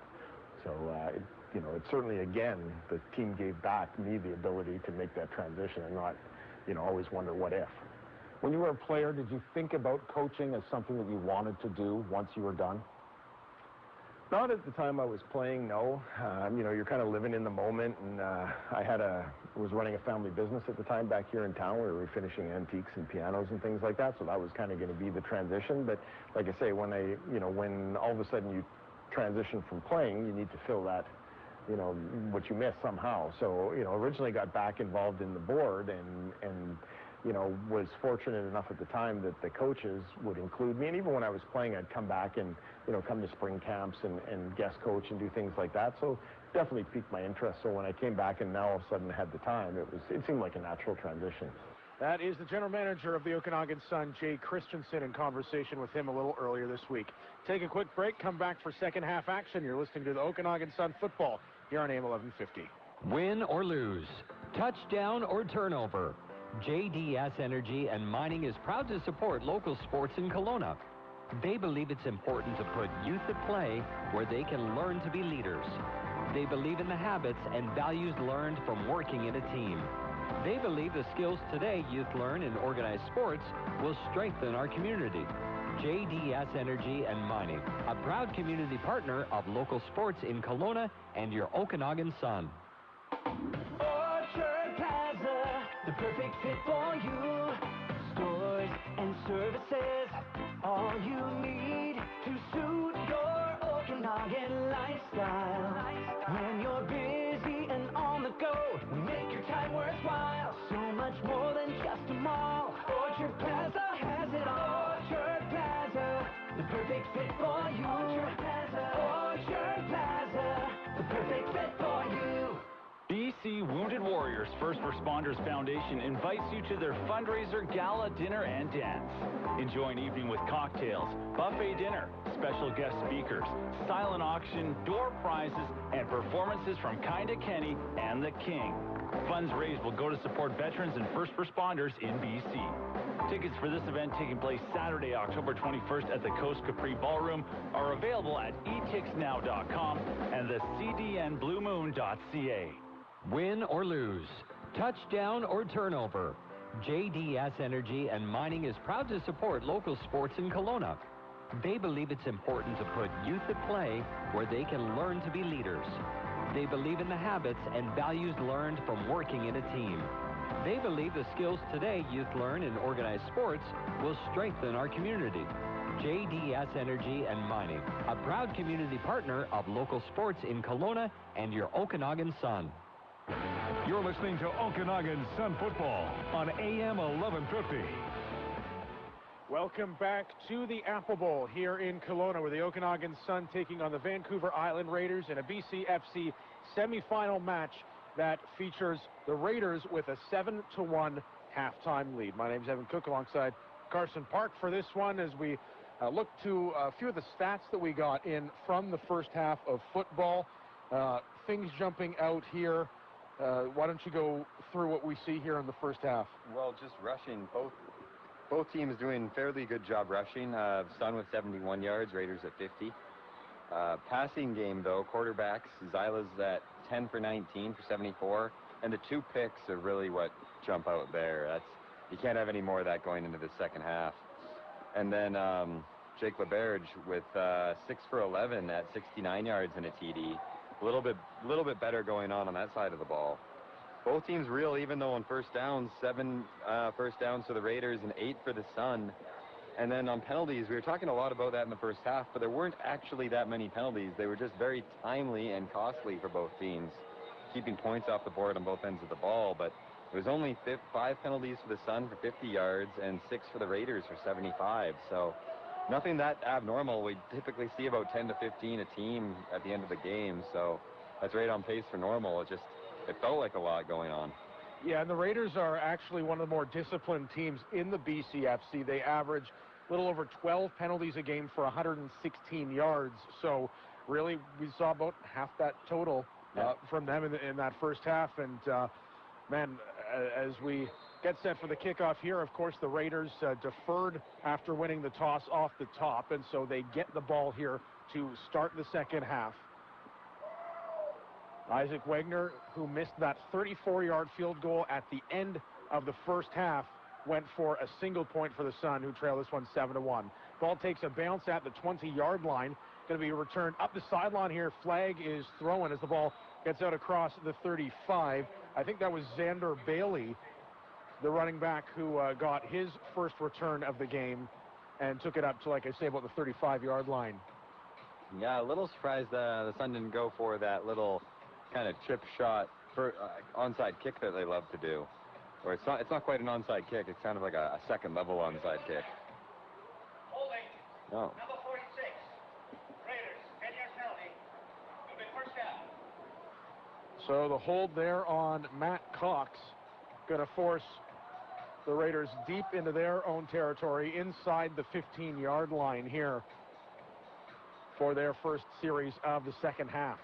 Yeah, they could have started right up near center, and instead it's listed as a 10-yard penalty, but that's like a 30-yard swing from that penalty existing or not. Jake LeBerge now back in his shotgun set. Running back on either side of him. Low snap, picks it up, completes this one to Mayo. And a big tackle there. Tyler Going roars in and brings him down at the 15-yard line. Looks like a gain of about 5 or so there. That was a great tackle by Going, and assist to Barrios there. With those shiftier receivers, you have to just keep your leverage, stay in front of him, and just don't let him beat you up the field until your help comes. And help is coming like 100 miles an hour. Apologies there, gain of 2, so 2nd and 8 here. LeBird's going to air this one out towards the sideline. Kitzman at the end knew that he might have a play on that to track it down, but it's just overthrown. But a huge stop there. 2 and out for the Sun defense, pinning the Raiders back in their own end of the field. Yeah, definitely a miscommunication there between the quarterback and his receiver, because well overthrown to Kitzman, and Kitzman had 3 or 4 yards in the receiver in terms of play on that ball. So Nick Hunchak now has one of his punts blocked here this afternoon, gets this one away cleanly. It's a beauty, forcing Simon Eyes back, who drops it there and now fumbles that one. It's on the ground. It looked like the Sun hopped on it at the end of that play, and that's the signal on the field. But boy, after a drop punt earlier, Aldrich Barrios with a huge play to jump on that ball that was bobbled by Rashawn Simon Eyes. I cannot believe how often this is happening to the Sun. Like, are any of their returners able to catch the ball? Because just find that guy and let him go back there and catch it and take a knee. Don't even return the ball, because putting your playmakers back there who are struggling to catch these punts is turning into quite the excitement. Like we said in the pregame, it was something that hindered them against West Shore last week. Showing up here today, Zyla to pass this one over to Nate Anderson. Great play there by 23, 22, 23, I think. That'd be, oh, that's Josh Paisley, as long as I'm seeing the right number. Great play, though, to step up into the backfield right away on that. If you're the flats man, that's your job. Go break that play up quickly before it has a chance to develop. And if your team can rely on you to do that, then the guy who's got the deep third doesn't step up, and that pump and go doesn't work nearly as well. So off of that screen pass, the Sun lose 4 yards, 2nd and 14 from the 43. And flag in the time count. Yeah, that's what it is. That's the second time that's happened to the Sun here today, where a 2nd and 14 is going to become a 2nd and 19 just like that. Oh, those are really frustrating plays. I'd keep my eye out for a screenplay here personally, but yeah, it's interesting that we've seen those draw plays from the Sun at multiple times here today, but we haven't seen as many screen passes. Yeah, the screen typically works better when there's a lot of blitzes going on, and we're not seeing a whole lot of blitzes from VI. Just their D-line is really putting pressure up the field. So Zyla under pressure, dodges one tackler, now throws it deep. He's got Simon Ice, who completes the catch at the 40-yard line, down to the 35, still going close to the 30. But what a catch there by Rashawn Simon Eyes, and what a play by Keith Zyla to avoid the sack and throw a dart down the field. That was impressive on both ends of the ball. Just all around, awesome play, great play. That's why Simon Eyes is the guy you trust to throw the ball up to. And get a look at the replay there, just dodging the tackle. Zyla with a great toss downfield, and Simon Eyes, that's a tough cover assignment there for Paisley, who just doesn't have the height to compete with Simon Eyes in a jump ball like that. Yeah, it probably gives up a half foot just in height alone. Down to the 31-yard line here of the Raiders. 1st and 10, going to be a fake handoff here. Zyla's got to get rid of it as he was right under pressure, and he does before the sack. But a big hit there from Doyle Westland, who's going to take a penalty here. I'm not sure. I think it might be an intentional grounding on the Sun, because I don't think the ball made it back to the line of scrimmage. Yep, that's what it looks like.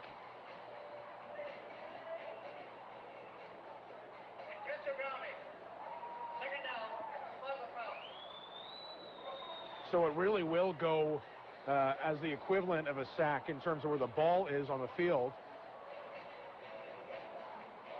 Yeah, Sun coaches are trying to argue that there's a player in the vicinity, but refs aren't buying that.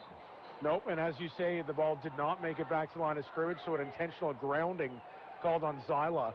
Sun trying to push it back towards field goal range here. 2nd and 17, ball on the 38-yard line.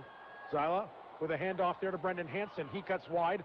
Offensive hold coming up here as flag flew in the backfield. And that's going to push the Sun back here towards midfield.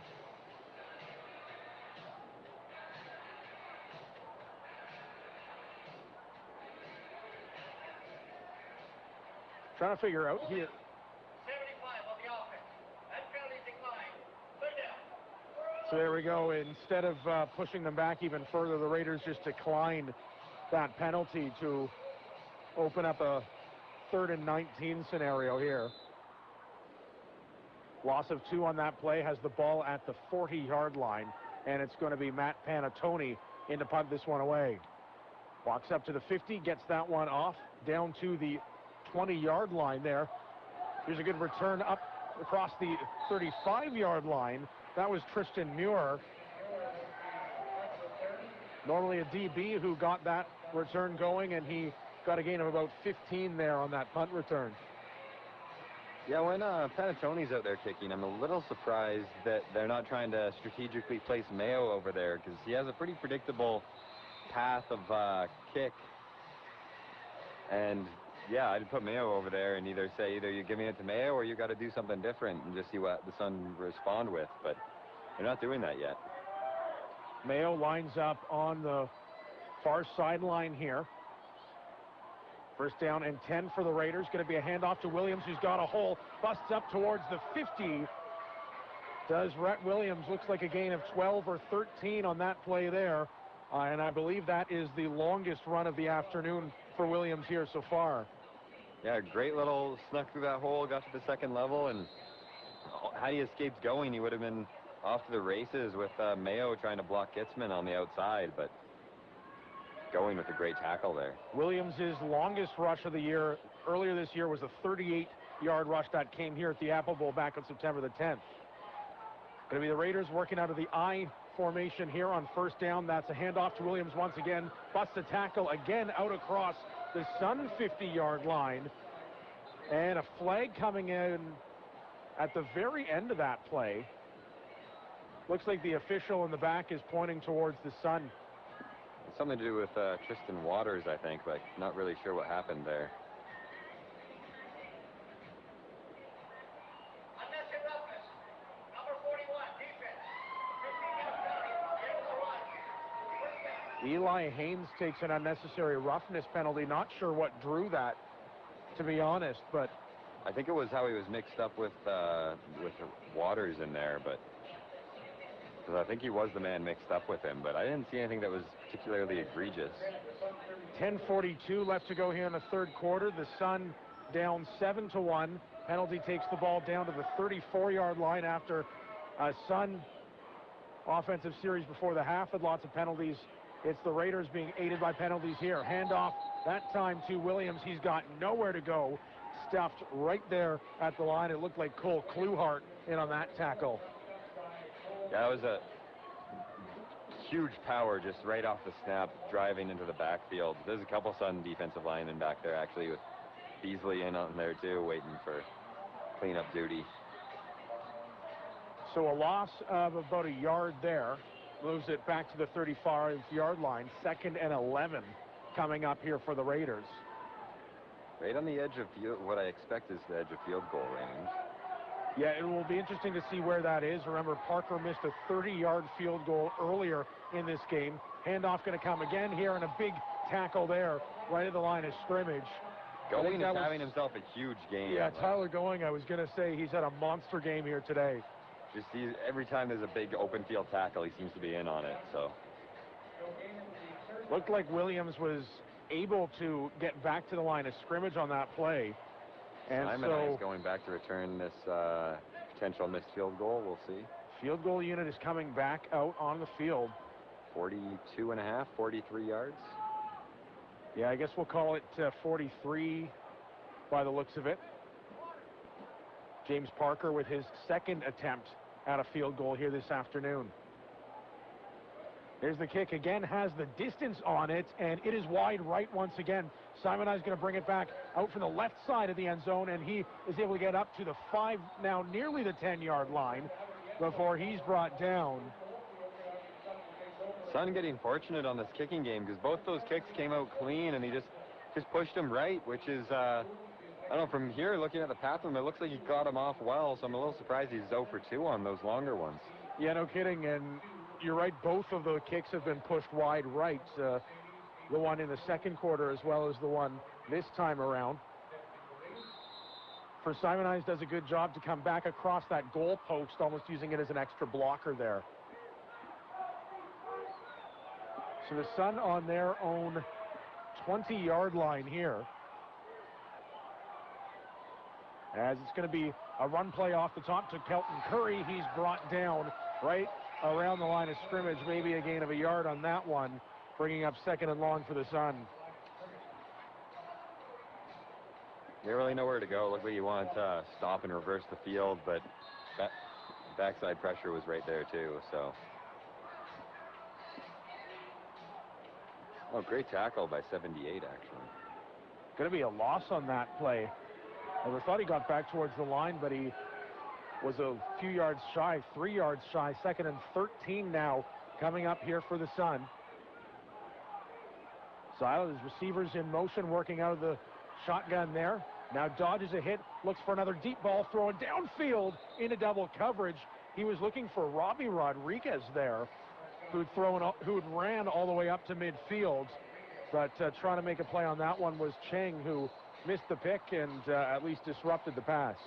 Yeah, dangerous ball there. He definitely had Robbie on the deep if he could get the ball over everyone, but underthrown by a good 5-10 yards and almost picked off. So a tough incompletion for the Sun will force them to punt. They do send Panatoni out here.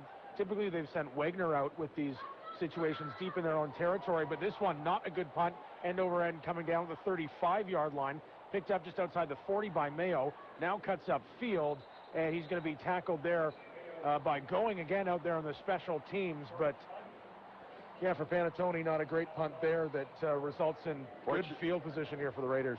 Fortunate bounce and great coverage by the Sun helps not turn that into a total disaster, but you definitely want a bigger field position swing when you're punting the ball. That was kind of came off his foot a little shallow.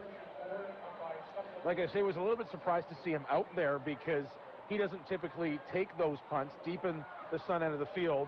Doesn't have that rolling out run that he normally takes to punt it away.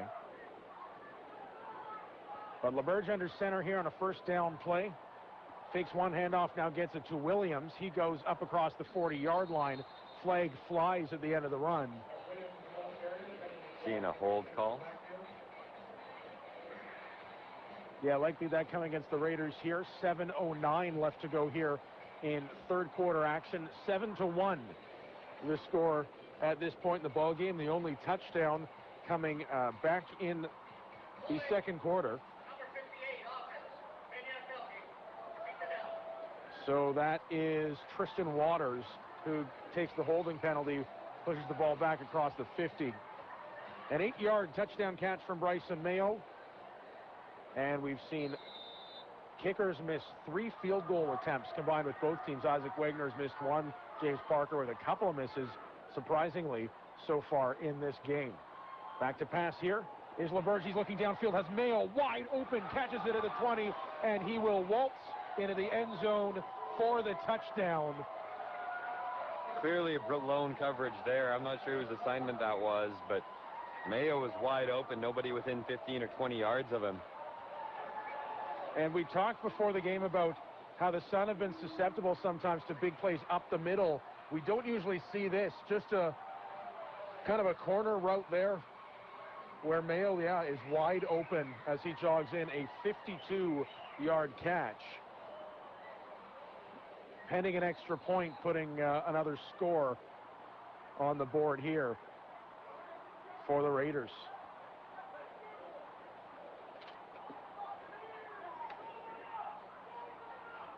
Parker in for this kick. That one through the uprights. And so for the VI Raiders, a massive touchdown, a 52-yard catch to Bryson Mayo. They take now a 14-1 lead in this ball game. We'll take a quick break. It's the VI Raiders 14 and the Okanagan Sun 1. You're listening to BCFC football on AM 1150. You love the living room, but the kitchen's too dark. Or you like the main level, but not the master bedroom. Why search for your dream home when you can have it built right here? Hi, I'm Greg from Blue Sky, where there's lots of construction and lots of dreams about to come true. Hurry, only a few properties are available in our Highlands at Carnegie. In the middle of everywhere. Blue sky at blackmountain.ca. It starts here. This is Okanagan Sun football on AM 1150.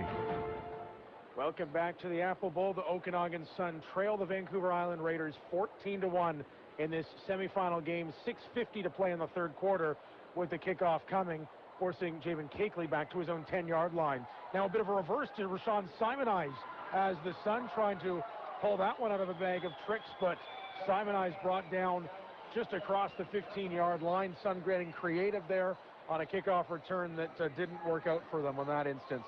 Yeah, Josh Paisley was having none of that, and it really relied on getting around him to get to the edge, and he had a great cutoff angle, forced him into his pressure, helped 82 on the tackle.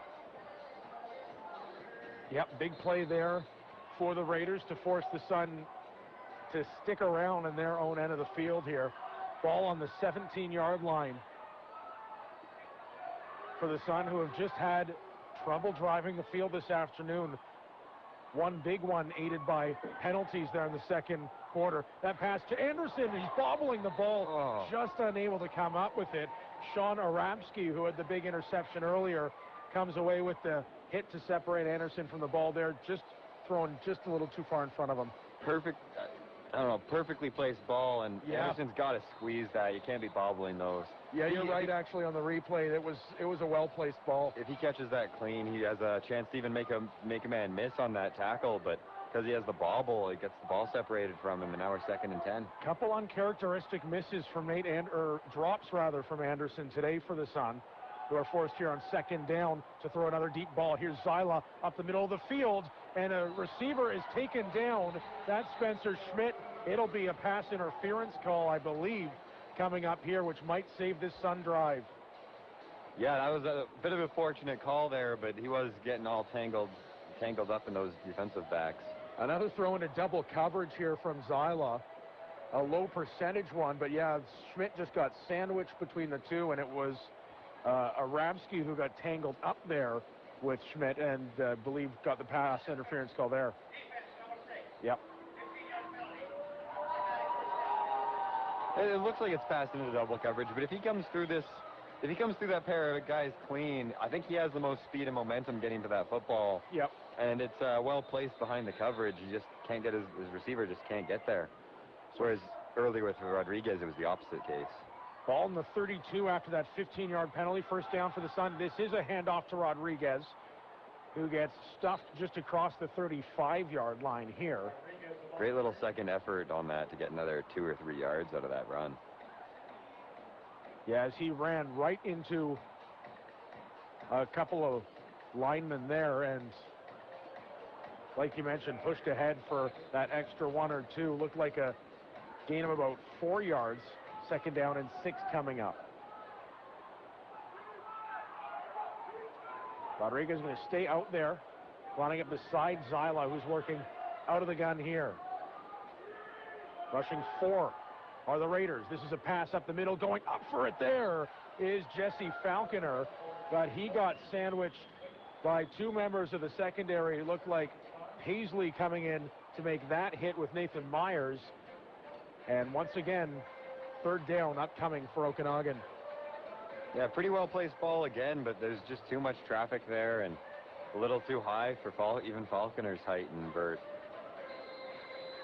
Not a bad play to throw it to your big, tall guys to go up and get it. We saw it work with Simonize a few plays ago. Nearly worked there with Falconer. Panatoni out to punt this one. It's going to be blocked. That's Arabsky. Panatoni runs back towards his own line to kick it again. This one going to roll out of bounds. That was great on him just to get the ball back at least closer to the line of scrimmage. But yeah, that one did not get out to the line of scrimmage. It went out of bounds off the re-kick from Panatoni at about the 20-yard line. And so it's going to be, marked at the 25 here. 1st and 10 for the Raiders. Again, we've talked about this before, where the Sun, who are so good on special teams early in the season, just have been missing there, it seems, last couple of weeks. And this game is no different. Yeah, they had the block earlier, but between dropped returns and miscues on punts, it's been ugly. Back to keep it is LaBerge. He looks deep into the end zone now. Flag is thrown, and the pass will fall too far out in front of Trevor Pelland in the end zone. The Raiders are going to take themselves out of point scoring range again if they keep getting penalties in this area of the field.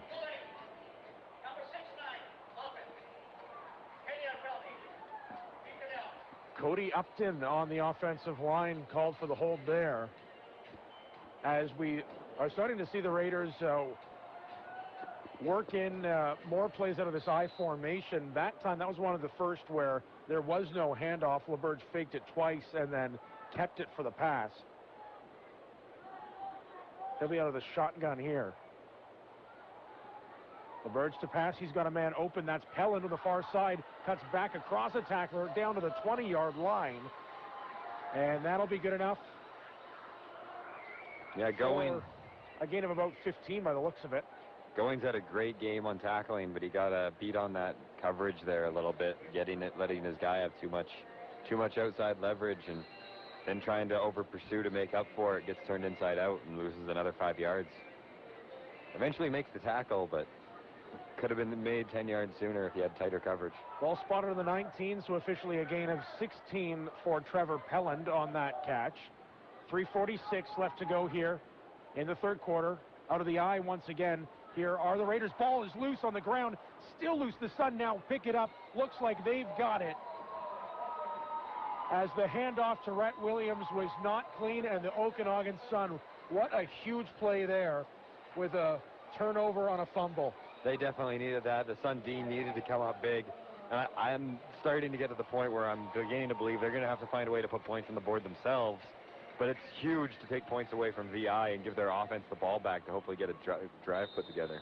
No kidding. This field position for the Raiders kind of mimics the field position the Sun had back there in the second quarter when they had a drive downfield where an interception was thrown, where they were just outside the red zone looking to put the first points on the board of the game at that instance.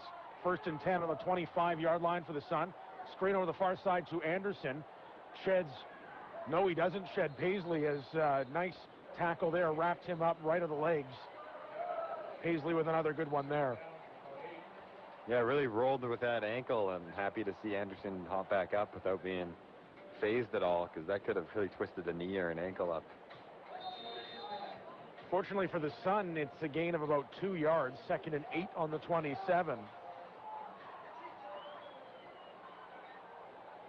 The Raiders, who on defense have definitely been more disciplined so far in the second half of football. And the Sun have been unable to rely on those penalties to move the ball upfield in a better position. Handoff here on 2nd down into a scrum there. It's Curry with the ball, working his way up, trying to get to that 35-yard line. Boy, I think he's close to a first down. Initially off the play, it looked like he might not be, but great run there by Curry.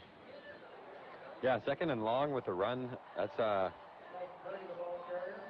risky play, but it looked like Curry came real close to getting there, and we're bringing out the goal line offense here. Yeah, it looks like no measurement needed there. A yard shy of the first down at this point. So we have a crew of linebackers running in there to play some tight end and running back. On a short yardage play before, we saw Zyla just keep the ball himself. Expect the same here. This play, a bit of a handoff up the middle. Flag on the play, probably on the defense. Sun thinking they have it. Typically on these short yardage, it's a defense lining up in the middle infraction zone or jumping too early. Yeah, and the flag came from over there on the sideline, so that looks to be the case here. Sun confident as their rest of their offensive group is jogging back out in the field.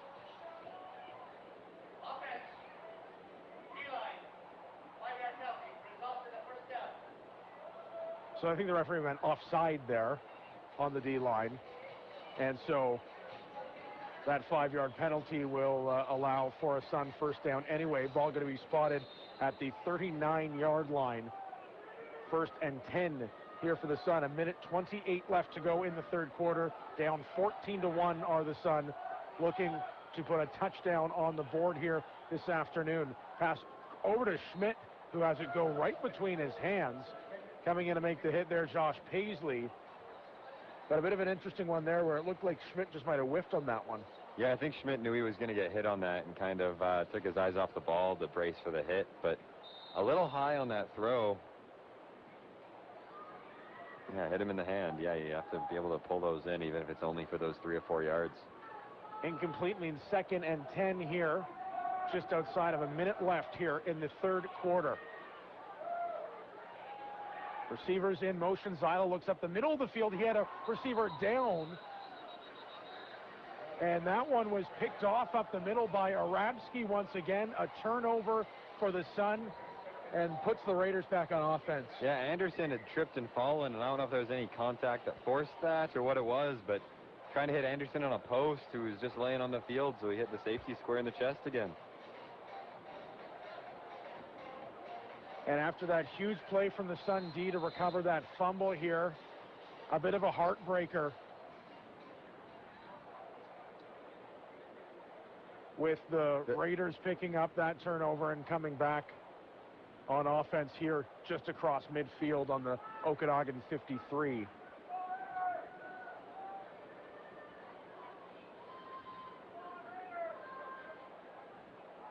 Out of the shotgun, here is LaBerge. Makes a pass complete over on the far side. That one over there to Adam Finnick. He was just across the 50 by the looks of it when he made that catch. Took a big shot there and stayed on his feet, so good on him for that. Ball being spotted at the 51-yard line. So I believe that's a gain of 2 on the play. 2nd down and 8 coming up from the Raiders here. 20 seconds to go here in the third quarter. The big question to be answered in the fourth, can the Sun offense show up here and put some points on the board? Their D has definitely given them a chance to win this football game. LaBerge to pass over the middle. That one is going to be caught. It's by Mayo, who cuts across the field down inside the 30, and that's where he's taken down at about the 20, looks like 27, 28-yard line. But a huge conversion on 2nd down here for the Raiders with the end of the quarter upon us. A huge play. The Sun need to make a few of these plays before the end of the game, or this game's going to be over without them on the winning side of it. Take a quick break, come back to the Apple Bowl. Your score, the Raiders 14 and the Okanagan Sun 1. You're listening to BCFC Football on AM 1150. Broneg Contracting believes in giving back to our community. For the past 8 years, they've been a proud corporate sponsor of the Okanagan Sun. Broneg Contracting is also a proud supporter of the Okanagan Charity Classic Golf Tournament. Proceeds from the 2017 Okanagan Charity Classic will be donated towards assisting underprivileged children to play in organized sports. Other proceeds will also go towards the Canucks Autism Network for Kids. Broneg Contracting, a proud supporter of the Okanagan Sun. Okanagan Sun football on AM 1150. Welcome back here to the Apple Bowl. It's the Raiders on offense from the Okanagan 28-yard line. There's a pass from LaBerge. He was looking for an outstretched receiver in Pelland. They are giving him the completion. I don't know about that. Whoa. I think he was picking that up off the dirt, but it certainly looked like a bit of a short hop from here, but big completion means the Raiders now just 2 yards away from a first down. Ball on the Okanagan 20. Defense to be relied on for another big stop here. Handoff up the middle to Williams. He gets nearly to the 15-yard line. Good enough for a first down there. Ooh, Sun really need to find a way to get a turnover, and they need to find a way to get points on the board here. Next ball in the air needs to be theirs. Yeah, Rhett Williams, who was in on the fumble for the Raiders last time with that missed handoff of his quarterback, wrapping it up there. And once again, it'll be the Raiders out of the eye. Fake handoff there, looking to the corner of the end zone here. LaBerge now he's going to tuck it and run with it down to the 10-yard line. Crosses out of bounds at the 7. And that looks to be, about a yard shy of a first down here. We'll see where the spot is. But expect to be second and short here, deep in the red zone of the Sun.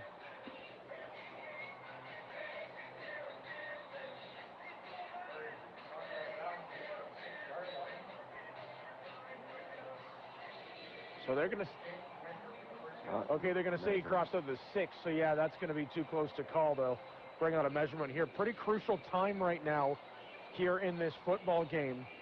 You'd think at this point that a Raiders touchdown to put them up by 3 scores would feel a little insurmountable for the Sun, given just how the offense has been today for them. Yeah, they got the first down here and inside the 10-yard line. So even if just the field goal turns it into a 3-score game again, and 3 scores is a long way to come back from when your offense is not clicking, and the Sun offense hasn't been clicking the way they need it to.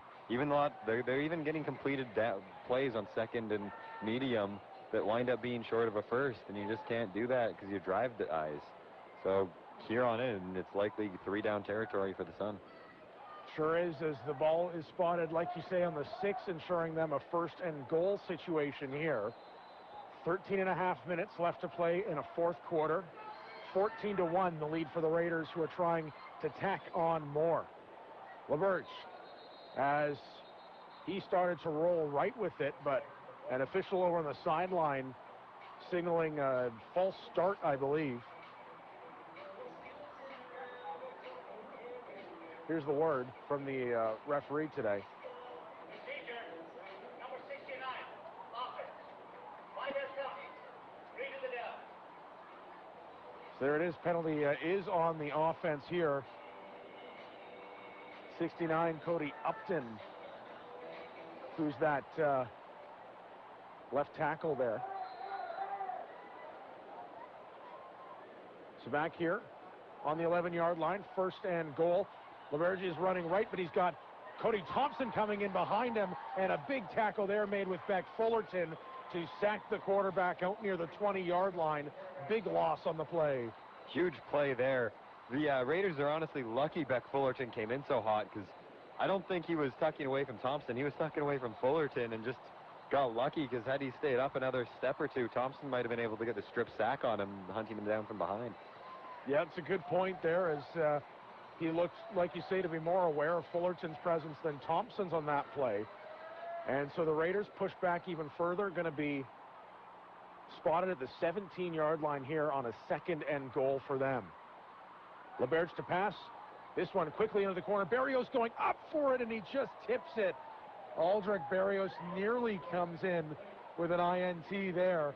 It just goes off his hands, but he's able in the process to tip it away from Bryson Mayo, who is the receiver, looking for another big touchdown catch from him. Yeah, that's they're just looking for that jump ball with Berrios versus Mayo, and Mayo's won one, and Berrios won that one, although it didn't come down with a clean. See if the kicker can connect on this field goal finally. So James Parker, who's missed from 42 and from 30 yards so far today, now has a 25-yard field goal ahead of him. Once again, good distance on this one, but it's wide left this time and sails out the back of the end zone. So it'll be a single point there for the Raiders, but boy, the kicking game just not working out for them today, as this kick is shifted wide left. Yeah, shocking really, especially with how much power, and like, it's not like he's shanking and missing by a lot. He just keeps pushing it to the wrong side of the post. So each team with a missed field goal that's gone for a single point here today. Outside of that, 2 touchdowns for the Raiders, and that's what has given them a 15-1 lead here, setting the Sun back on offense here. 12-10 left to go in this ball game. And after that play, boy, it is huge for the Sun to be only down by 2 scores right now. Very, absolutely crucial that they're down by only 2 scores right now. And the Sun offense, they need to at least turn this into a steady drive, get 2 or 3 first downs if they don't manage to put points on the board here, and they need to do it sooner than later. Zyla continues to work out of the gun here. Back to pass to Simon Eyes. Screen pass complete up near the 40. Looked like Rashawn stumbled a little bit as he caught that ball. And so he'll get brought down at about the 41-yard line, gain of 6 on the play. Yeah, this play looks like it's designed to kind of read the blocks and cut inside. And tries to cut inside, but meets a VI player there, number 28. That's, oh, there's no 28 on my sheet here. Anyway, yeah, great play there by the defensive back. What was that 29 Chang? Probably 29 Chang. Okay. In on that one, it was being blocked by Falconer. 2nd down and 4 to go here. Fake handoff from Zyla. Goes up the middle. That pass is complete to Jesse Falconer. He's got 3 guys all over him, taking it up to the Raider 50. But Jesse Falconer, with his first completion of the game, comes at a huge time here on the play action from Keith Zyla. Yeah, great hands, great body catch there. A little behind almost again. Zyla's really got to find a way to get those passes out in front of his receivers, because, yeah, that hit Falconer well on the body, but if that's another half-yard behind, there's contention for another pick there. Sun moving the ball into Raider territory.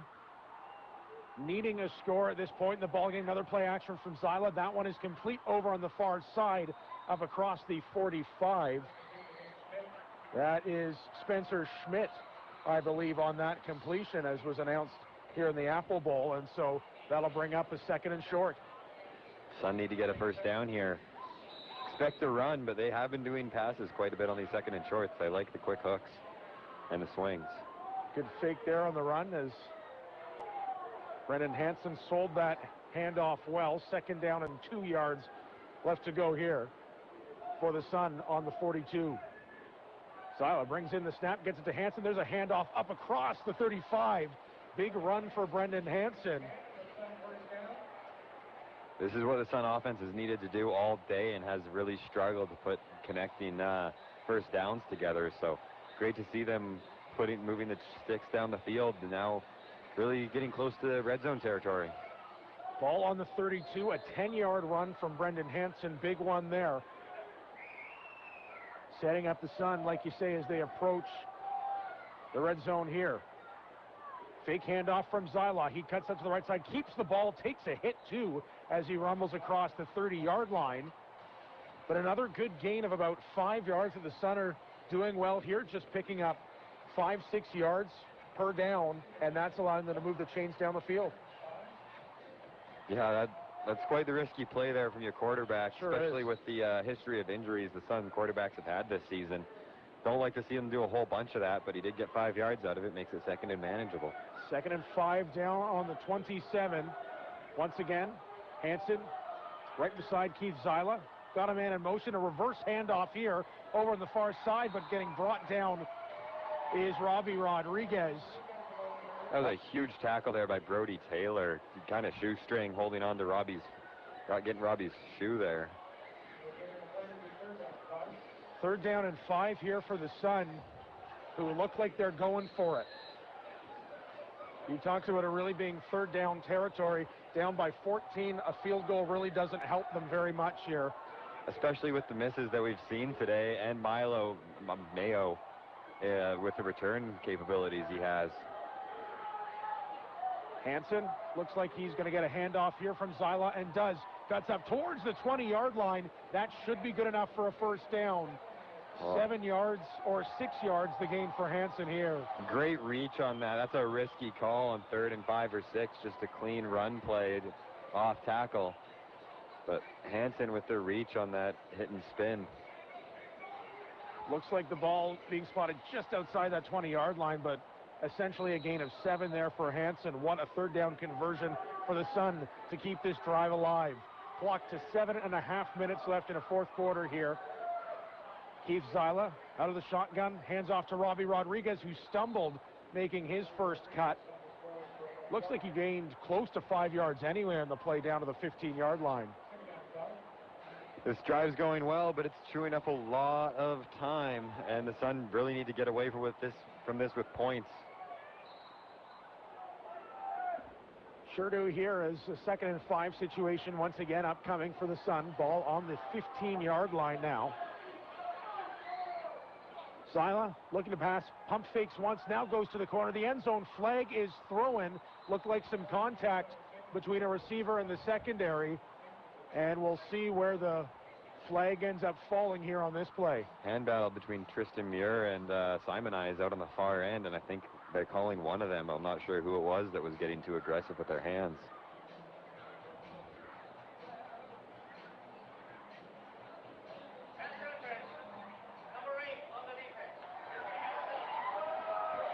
Oh, that's a big play. A big penalty right there. Like you say, it was Tristan Muir on Simon Eyes there. Muir is called on a PI, and so a 15-yard penalty. Well, the ball pretty much was started on the 15. Yeah, so we're down to the 1. So we're down right, to the 1-yard line. And the Sun have their heavy package out with Richard in the tailback spot. Richard in the tailback spot. It looks like lineman is lining up as the fullback there. Now the handoff comes to Richard. He spins in, reaches with one hand out across the goal line. Touchdown for the Sun. Connor Richard takes it in to give the Sun a chance in this game. That's huge.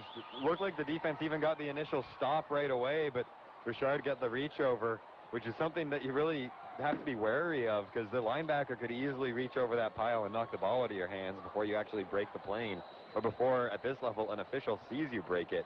Because there's no replays or anything. This is all down to what's seen or not. Yeah, it's a good point and good awareness there by Richard to do that in an instance where you're right. He didn't have that ball swatted right out of his hand. So with Isaac Wagner in to kick the extra point, bit of a low snap, but the kick is up and it's good. The Sun now down by just one score, 15-8. Take a quick break, come back to the Apple Bowl. It's the Raiders 15, the Sun 8. You're listening to BCFC football here on AM 1150.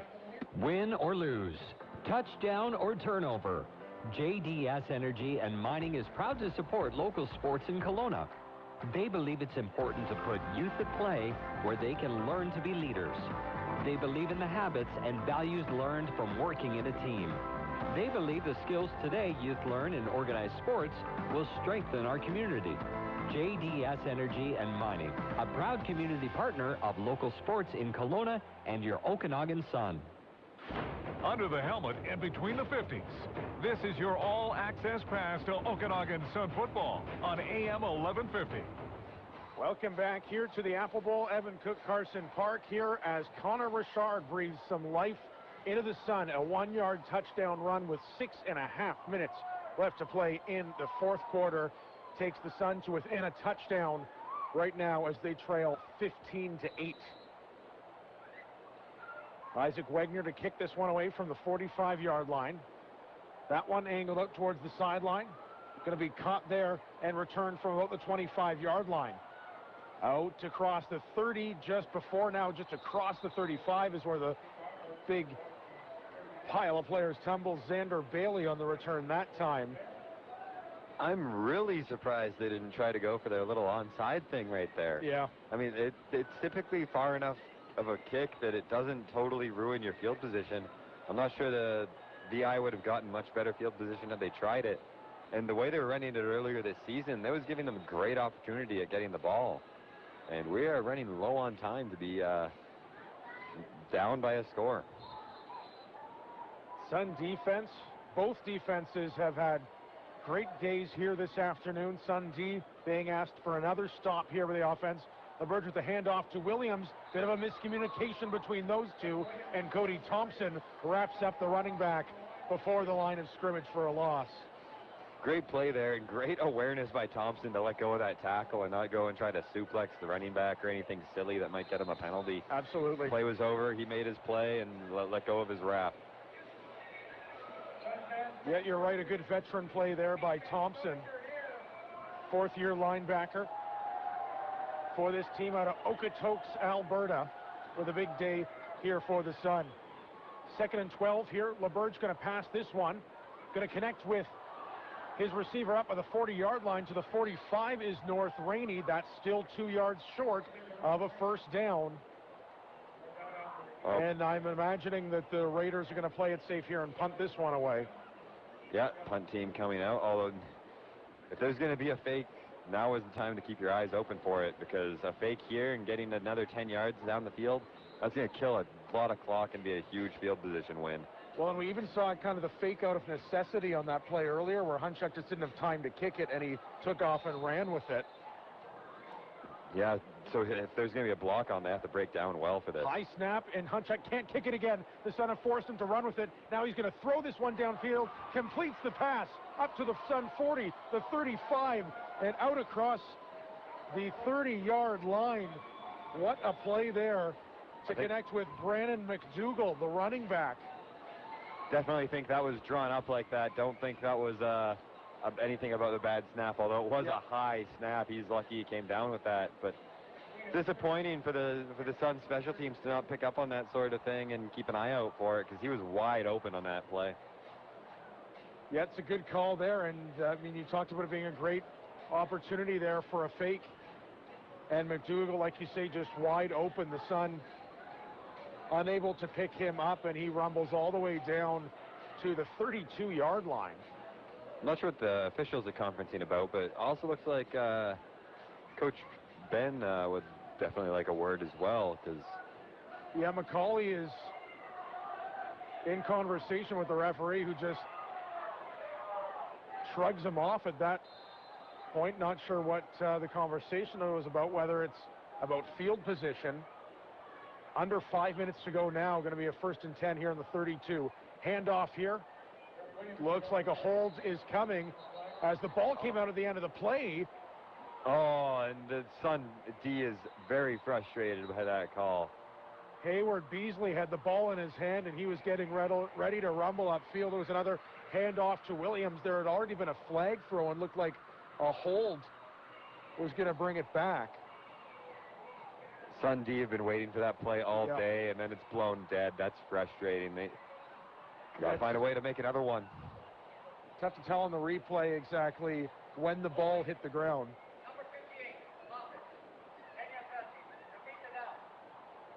Waters picks up the holding penalty here, so that'll move. There you go, and that's the explanation there.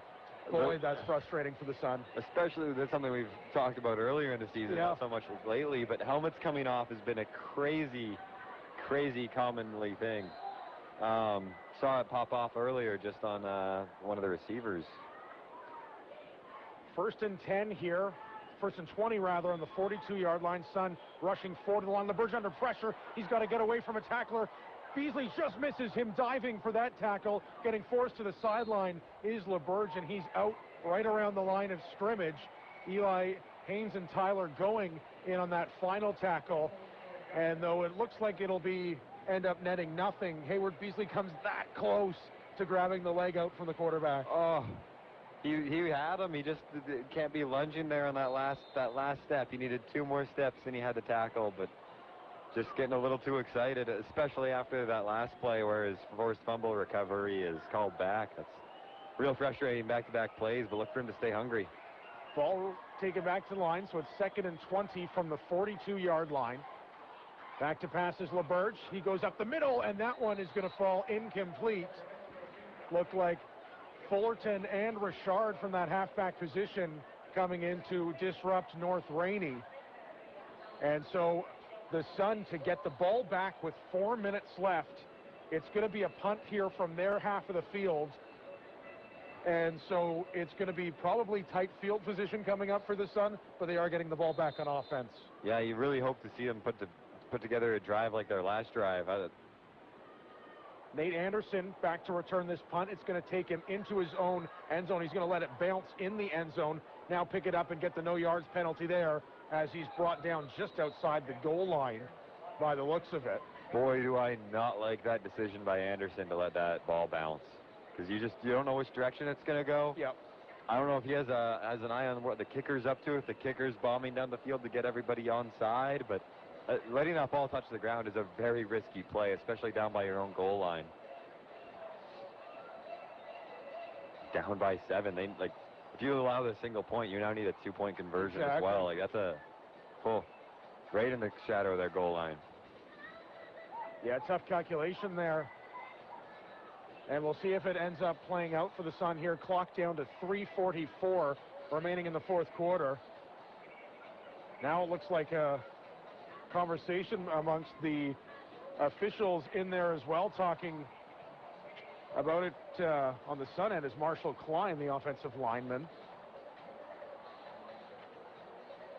Haven't made a decision on the spot of the ball at this point, which is... They're saying it got into the end zone, and they got it out of the end zone, so they're bringing it out to the 20, I believe.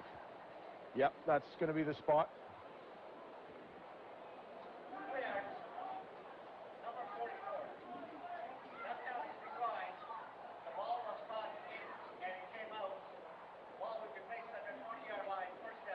And that's what it is, so the no yards penalty gets negated on that play.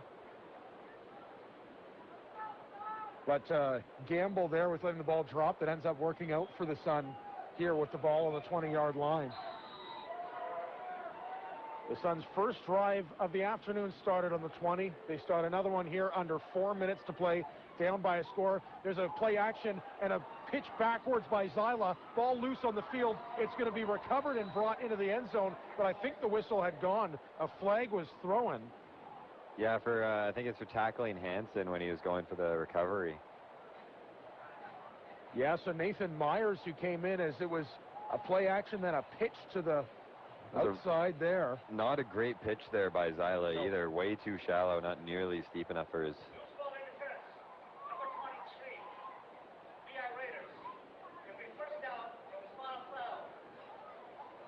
And so that's what it is. First down from the spot of the foul. That's an interesting one. And so because it was that backwards pitch, the Sun will lose field position even with the penalty going against the Raiders there. Going to take the ball down inside the 15-yard line now. But start with a fresh set of downs at 1st and 10 now with the ball in the 14.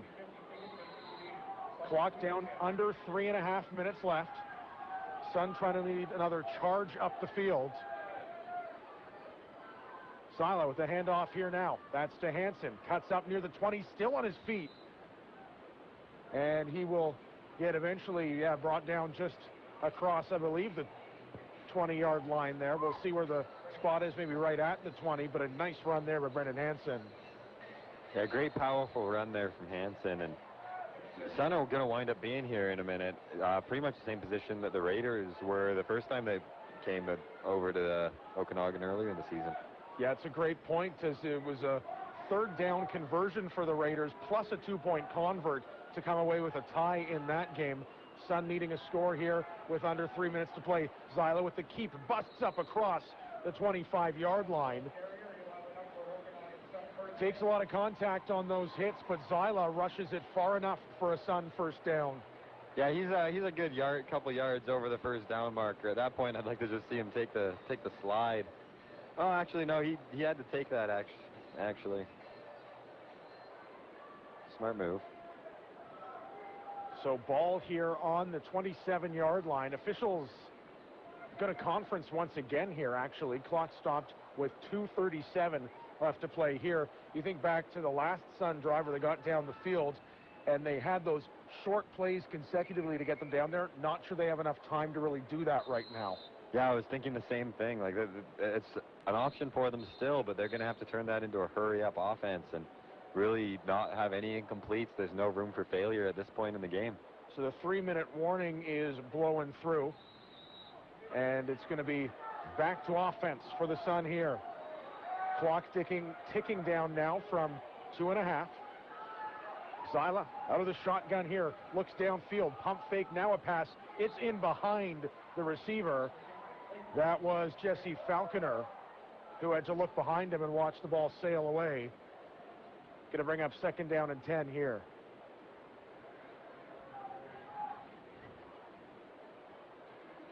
Yeah, I'm not a huge fan of that play, throwing to the middle of the field for only like 7 or 8 yards. Time to attack the perimeter here or the seams.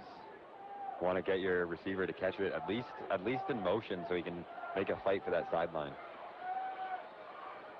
Simon Eyes, one of the receivers in motion over the far sideline. Zyla's going to look that direction, go towards that sideline for Simon Eyes. He goes up with it. They're calling it a catch. And they're saying he caught it right at midfield.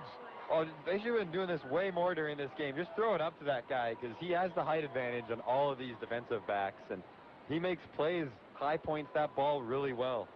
Well, and it's why I pointed him out pre-snap there, is because we've seen it a few times. Yeah, what a great catch there, going up against Tristan Muir to make that play. So the Sun up to midfield, clock ticking down, 2:10 remaining, with Okanagan pressing for the tying score here. Zyla going to pass this one out of the gun once again to that same sideline. Diving catch, not made. Anderson was attempting that one, but a flag is thrown. Looked like about 5 yards back of that catch attempt from Anderson. Sun are honestly lucky that Simon Eyes did not get called on the offside on that, because I think he was a half step early. Something to really be wary of when you're doing the slot approach. Yep. Raiders hoping that more penalties don't sink them here on defense.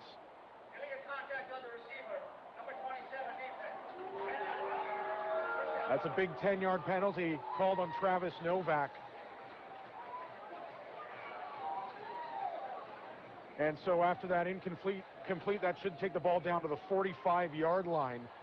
And a fresh set of downs for the Sun here. 2 minutes exactly left to go in this football game. Yeah, the Raiders D is, you can't be shooting yourself in the foot like that at this point in the game. Zyla now. There's that option play, a handoff. It is not going anywhere. Likely a loss potentially of a yard or two for Brendan Hansen. Yeah, Hansen had nowhere to go there, and that was disappointing. I liked that call, and I like the way it started to form it up, and just picked the wrong gap to try to go through. That knocks 5 seconds off the clock here. So clock now counting down, hits a minute 50 to go. 2nd down and 11. Ball on the 46-yard line.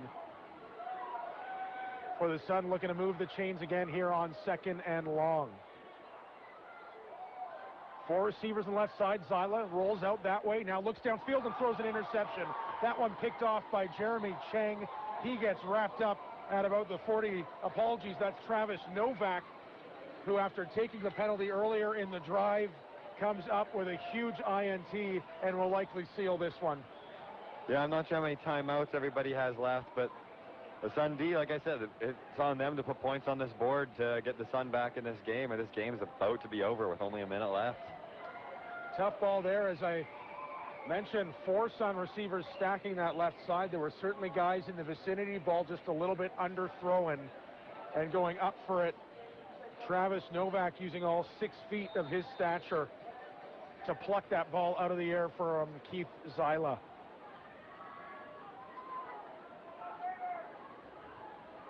Minute 29 left to go here. Back under center is Jake LaBerge. He will pass this one toward an open sideline. It was well behind Bryson Mayo. Very questionable play call there. Yeah. Now the clock stopped on him. Yeah, that'll stop the clock here, like you say, with the minute 27 to go. We now have a 2nd and 10, so that's a throwing down. Likely we'll see if it's going to be incomplete again, and this could be a 2-and-out with only like 8 or 9 seconds lost. Yeah, you wonder here if they will run the ball with the clock in mind here on 2nd down, but you're right. You're asking a lot from your back, Rhett Williams, who's had some good runs today, but the Sun D have shut them down pretty well. Now here LaBerge is scrambling. He gets out of the pocket, has a face full from Cody Thompson. Now gets brought down at the 40-yard line. That ball came out for a second. I think he wrapped it back up. But that ball popped out on the way down. That was quite the moment. And LaBerge, it looks like he is not feeling right after that. Cody Thompson was all up in his grill, like I say. And so that run will take it up to about the 40-yard line. Thompson just raking at the arms, trying to pull that ball out, and he gets it and lands on the ball. Oh, he didn't know it was there. Oof. Oh, man. So the Sun call a timeout here with a minute 18 left to go here. Going to be a third down punt for Nick Hunchak. Rashawn Simonize is lined up on his own 35-yard line to take this. I imagine the Sun are down to maybe one timeout left, so. And it looked. Yeah, that timeout stopping the clock at 1:18, and boy, in this Canadian three-down game after, like you mentioned, the incomplete pass on first down here, and now the Sun using a timeout after that play. Sun could get the ball back with over 60 seconds left here. Certainly enough time for them to take this back.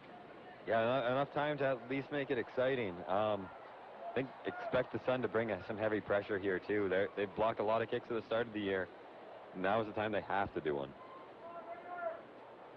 Yeah, no kidding. Hunchak is lined up back at about his own 27-yard line. Had in mind, please don't get a roughing the kicker penalty. Yeah, that too. High snap. He still collects it. It is squibbed off of his foot, rolling out to about the Okanagan 40. That's where Simonize is going to pick it up and curl back toward his own end. Now tries to get outside wide. He hits his own 40. Simonize still going towards the sideline. Gets a block. Comes up midfield. He's at the 30-yard line. Another block. A flag is down. Simonize will rumble into the end zone, but I think we're getting this one called back on a block in the back. I think it's actually a routing into the kicker penalty, although I think he blocked the kick, so I don't know if that should actually be a penalty. We are going to see what the ref saw, or hear what the ref saw. You're right. Wow. Because I'm very sure he blocked that, and if you touch that ball, you're allowed to run into that kicker. I'm sure they got a hand on that, yeah. Boy, I'm not even sure how you argue that, because there is no replay, so you can't go back on that. But I can't see how that did anything but hit the blocker's hand. Well, it had to have hit something, right? Because of the way it came off the foot. Try and get another look at this on the replay here. That was just missed it. Tough to see, but awesome return by Simonize, and the Sun D can I don't know what the timeout situation's like, but the Sun D needs to get a stop here right now. 54 seconds left here in the fourth quarter. Ben, with Coach Ben arguing his case. That's a gutsy call there on a running into the kicker. And so for the Raiders, they retain possession of the ball, 1st and 10, now on their own 49-yard line. Stick on the far side is saying 3. Okay, there you go. Got it changed. Going to be a run play here. Hand off to Williams. He gets across the 50, maybe up to the 51-yard line. Looks like max a gain of 2 on that run. 2nd and 9 coming up here. LeBerge is just going to jog to the sideline here as the Sun use up a timeout. 51 seconds.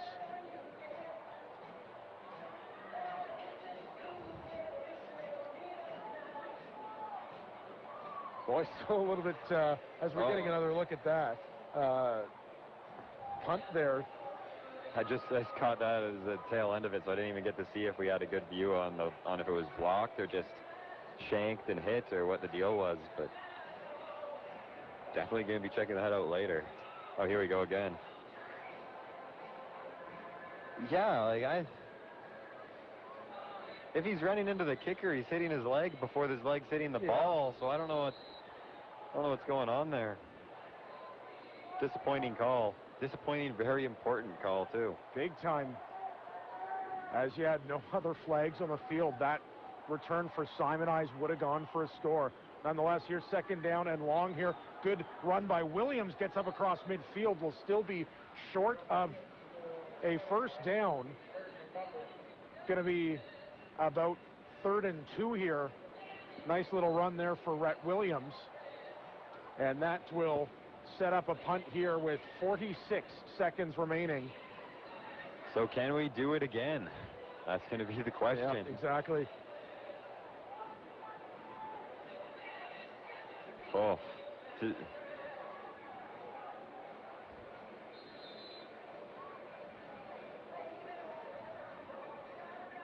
we have Shaw TV keeps showing us that last block, which helpful. Oh, what are we going on here? Oh, they're going for it here. Okay, there we go. High Raiders. formation. Yeah, in the eye, going for it on third down here, or at least gonna call a timeout and get that clock down to 28 seconds. Now the punt team is jogging out on the field here. Looked like, okay, they re-added a second. Now we're up to 28 seconds left to go here. Oh, this is a big play right now. Yeah, it sure is. For the Sun to field this punt and, let's say, get a return of about 15 yards or so, that might take them up to about the 35, 40-yard line, in which case they might have time for 2, maybe 3. Definitely expect a kick out of bounds here, actually. Yeah, that's a good point. Hunchak angles towards that sideline. He's going to come inbounds, take a bounce right to the 20-yard line. Bounces in front of Simonize, who's going to pick it up at his own 15. Simonize can't cut past the lead block, and it's down at the 20 with the clock down to 17. He needed to find a way to go around the outside like he did last time, and this contain held him in, and it forced him to cut up field and nowhere to go. Really disappointing there. I was hoping to see at least an attempt at the same thing, but cover unit, contain team really stepped up. Another tough play there where he lets it bounce and it takes a funny hop away from him. Tough to come in with as much momentum as he would have running in to catch that ball in the air, but it ends up not working out with it bouncing right in front of him. So 1st and 10 from the 20-yard line. Zyla out of the shotgun now, expecting him to look deep down the field. This one is angled towards the sideline and just a little bit too far in front of Rashawn Simonize, who is pulling up a little lame and get a little hop, skip, and a jump there at the end, which isn't a good sign. Clock down to 12 seconds here. You'd imagine about time for 2 more of those types of plays. Pretty much, that's likely all we're going to have a chance at, and Simonize taking his time getting back to the huddle. Yeah, no kidding. He, like you say, was pulling up, limping a bit after that run. I expect that's the guy they're going to be looking to connect with again. So, and he had that long return. He's probably pretty gassed at the moment to be the guy that we're going to lean on. But 4 receivers stacked out on that right side. Zyla with an empty backfield. Out of the gun here. Steps out of the pocket. He's got 1 man on him. Beats him. Throws toward the sideline. It's up and caught by Jesse Falconer. Everybody needs to run to the line of scrimmage right now because clock is running at 3 seconds. We're only going to get 1 more play here. Falconer with the catch inside the 50-yard line. It'll be spotted right now at the 47. And like you say, 1 more play. Really in the works for the Sun right now.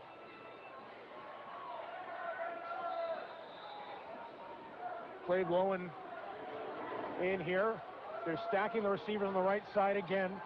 4 of them there, the final play of the football game. This one up the middle of the field. That's conceded pass to Mastrodimos. He's going to go down, throw the lateral back. It's only to a lineman there. The Raiders jump on the ball, and that is the ball game. Super disappointing, especially few of the opportunities missed by the Sun there. Plenty of opportunities missed by the Sun there, left on the field. Really cost them the game. It sure did, as the offense for the Sun in this one comes alive in the 4th quarter. But you know, it just proves to be a little bit too little too late for that offense, where if we'd seen some of what we saw late in the game, earlier in the game, they probably wouldn't have put themselves in a position down a touchdown here on the final drive. Yeah, definitely. It's too bad to see us, especially seeing that roughing the kicker with 1.5 minutes left. That a little bit of deja vu personally, but super frustrating to see that sort of a penalty have that big of an impact on a game. Yeah, no kidding. And the impact it had, it can't really be argued as, Simonize took it in for the touchdown, but was unable to have that count as the play called back on the running into the kicker penalty, like you say. So the final score here from the Apple Bowl is the VI Raiders 15, the Okanagan Sun 8. The Raiders will now move on to play for the Cullen Cup Championship. That game happening next Saturday. It's a battle of Vancouver Island with Nanaimo down in Langford to take on the Rebels at their home stadium. We'll take a break and say goodbye to our viewers on Shaw TV Okanagan. Thanks everyone for watching, to our great crew for putting that broadcast together today. And as we say goodbye from that broadcast, we'll carry on into our post-game show. That's coming up next, right here on AM 1150. As Kelowna's premier commercial real estate brokerage, Colliers International is focused on creating value for their clients. Let Colliers help you with complete end-to-end service, from consulting and appraisal to brokerage and project management. Colliers International will help you buy, sell, lease, and manage your commercial and investment property. Colliers International, commercial real estate solutions to accelerate your success. Proud sponsor of the Okanagan Sun. Visit collierscanada.com. I'm Charlie Pete of Four Pillars Consulting Group. For over 10 years, I've been helping people understand all debt reduction options. Did you know that trustees are officers of the court and represent your creditors? Or that the nonprofit credit counselors receive over 70% of their funding from the creditors? Recently, American debt settlement companies have been targeting Canadians burdened with debt. Four Pillars is the only local company who works for you, presenting affordable solutions to reduce your debt while avoiding bankruptcy. Four Pillars Consulting Group, debtfreeinbc.ca, debtfreeinbc.ca. If you're an athlete, improving performance